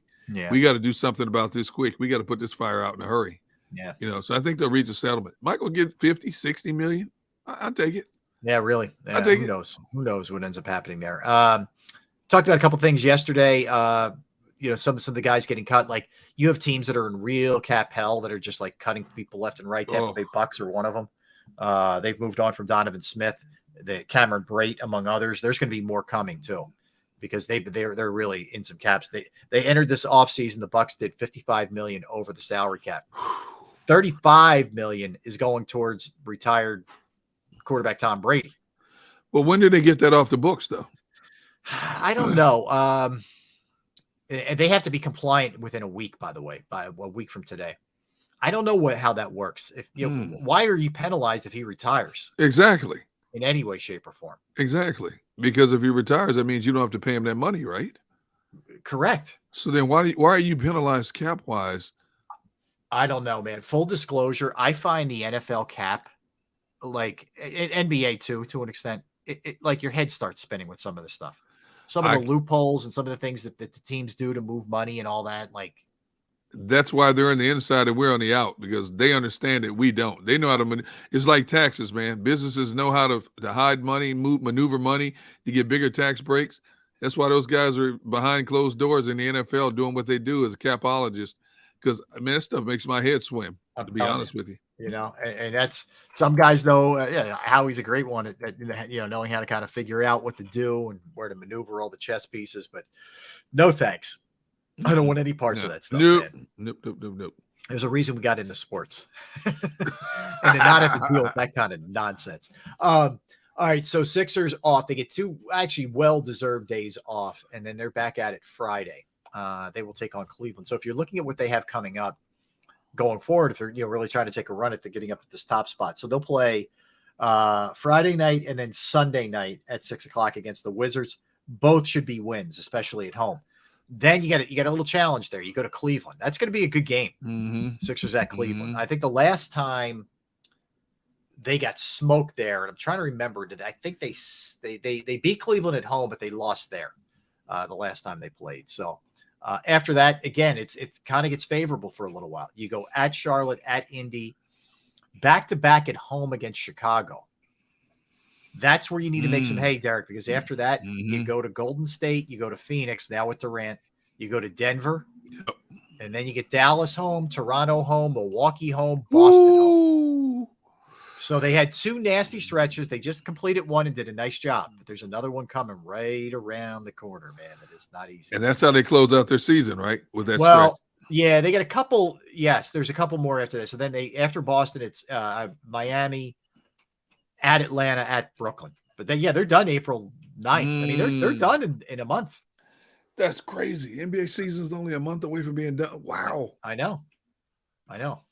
It's hard to fathom. I mean, we think about how close we are to baseball. Oh, jeez. Oh, right? My goodness. I mean, and we had Tom McCarthy on a little bit earlier. He's in the midst of his, crazy stretch here with the NCAA tournament and all that. But the Phillies' first game is March 30th. So we're 22 days. Tomorrow's 3 weeks away from the home opener or season opener, because they start in Texas. In Texas, How weird is this? You have 3 in Texas, 3 in New York to start the season. Yankees or Mets? Yankees. So it's 2 interleague games. Before you get to a National League game? Yeah, then you play the Reds. After that, you have Cincinnati home. They're not home until April 6th. That's their home opener. Wow. It's a lot of AL early. You get the White Sox pretty early. I wonder why. Houston pretty early, Seattle pretty early. Well, the schedule's different now. It's what they call a balanced schedule, right? Which means you play everybody at least 2 series. That's a series I want to see them play is against Houston. I want to see that game. I know. Yeah. I know. That's going to be fun to see. It's early, but still, I need to see them. I need to see that. Yeah, that Houston series is at Houston April 28th through the 30th. It's Friday, Saturday, Sunday. Yeah. Well, they at Houston, and then they have to go out to play the Dodgers after that. So that's and then Boston home. Yeah, it's a lot more. See, I'm okay with interleague play. I'd rather you just go super heavy with division, man. I like the unbalanced schedule, if you will. Well, until recent years, you didn't have interleague play until late May through June in most cases. Right. Now everybody's coming out of the gate with interleague play. It is what it is, but I'm with you. I'd rather see them load up on National League games, especially within a division, because their division is supposed to be one of the toughest divisions in all of baseball this year. Mm-hmm. I want to see them head to head right away. Yeah. Who gets the early jump right away? I'm with you, man. When you look at the Mets team that spent over $800 million in free agency, and its Phillies team revamped with pitching and Trey Turner in the lineup now. The Braves adding one of the premier catchers in the game already to a good nucleus. Man, I want to see those matchups in a hurry. Yeah, same. Yeah, same here.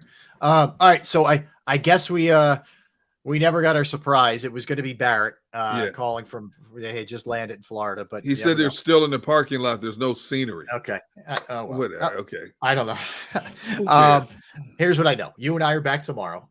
Same time. Want to thank Tone. Tone did a great job. Tone DeShields. Always. The program. Always on point. Want to thank everybody in the chat section, everybody streaming, everybody listening. We do appreciate you. We have a little national football show with Sills coming your way now, and Derek and I are back tomorrow. Again, Mike K tomorrow, Sal Palantonio on Friday. We may add some twists and turns to those lineups as well. But it was always, as always, Derek, it was fun, and we're back at it tomorrow, noon to 3. We are Sports Take. Again, don't go anywhere. You have the National Football Show with Dan Cilio that is coming your way next, and we will see you guys tomorrow. Have a great day, everybody. Thanks for watching. Go for the beers. Go for the cheers. Go for the hit and the hits. Go for the scene. Go for the screens. Go for the gallery. Go for the win. Go to Ocean.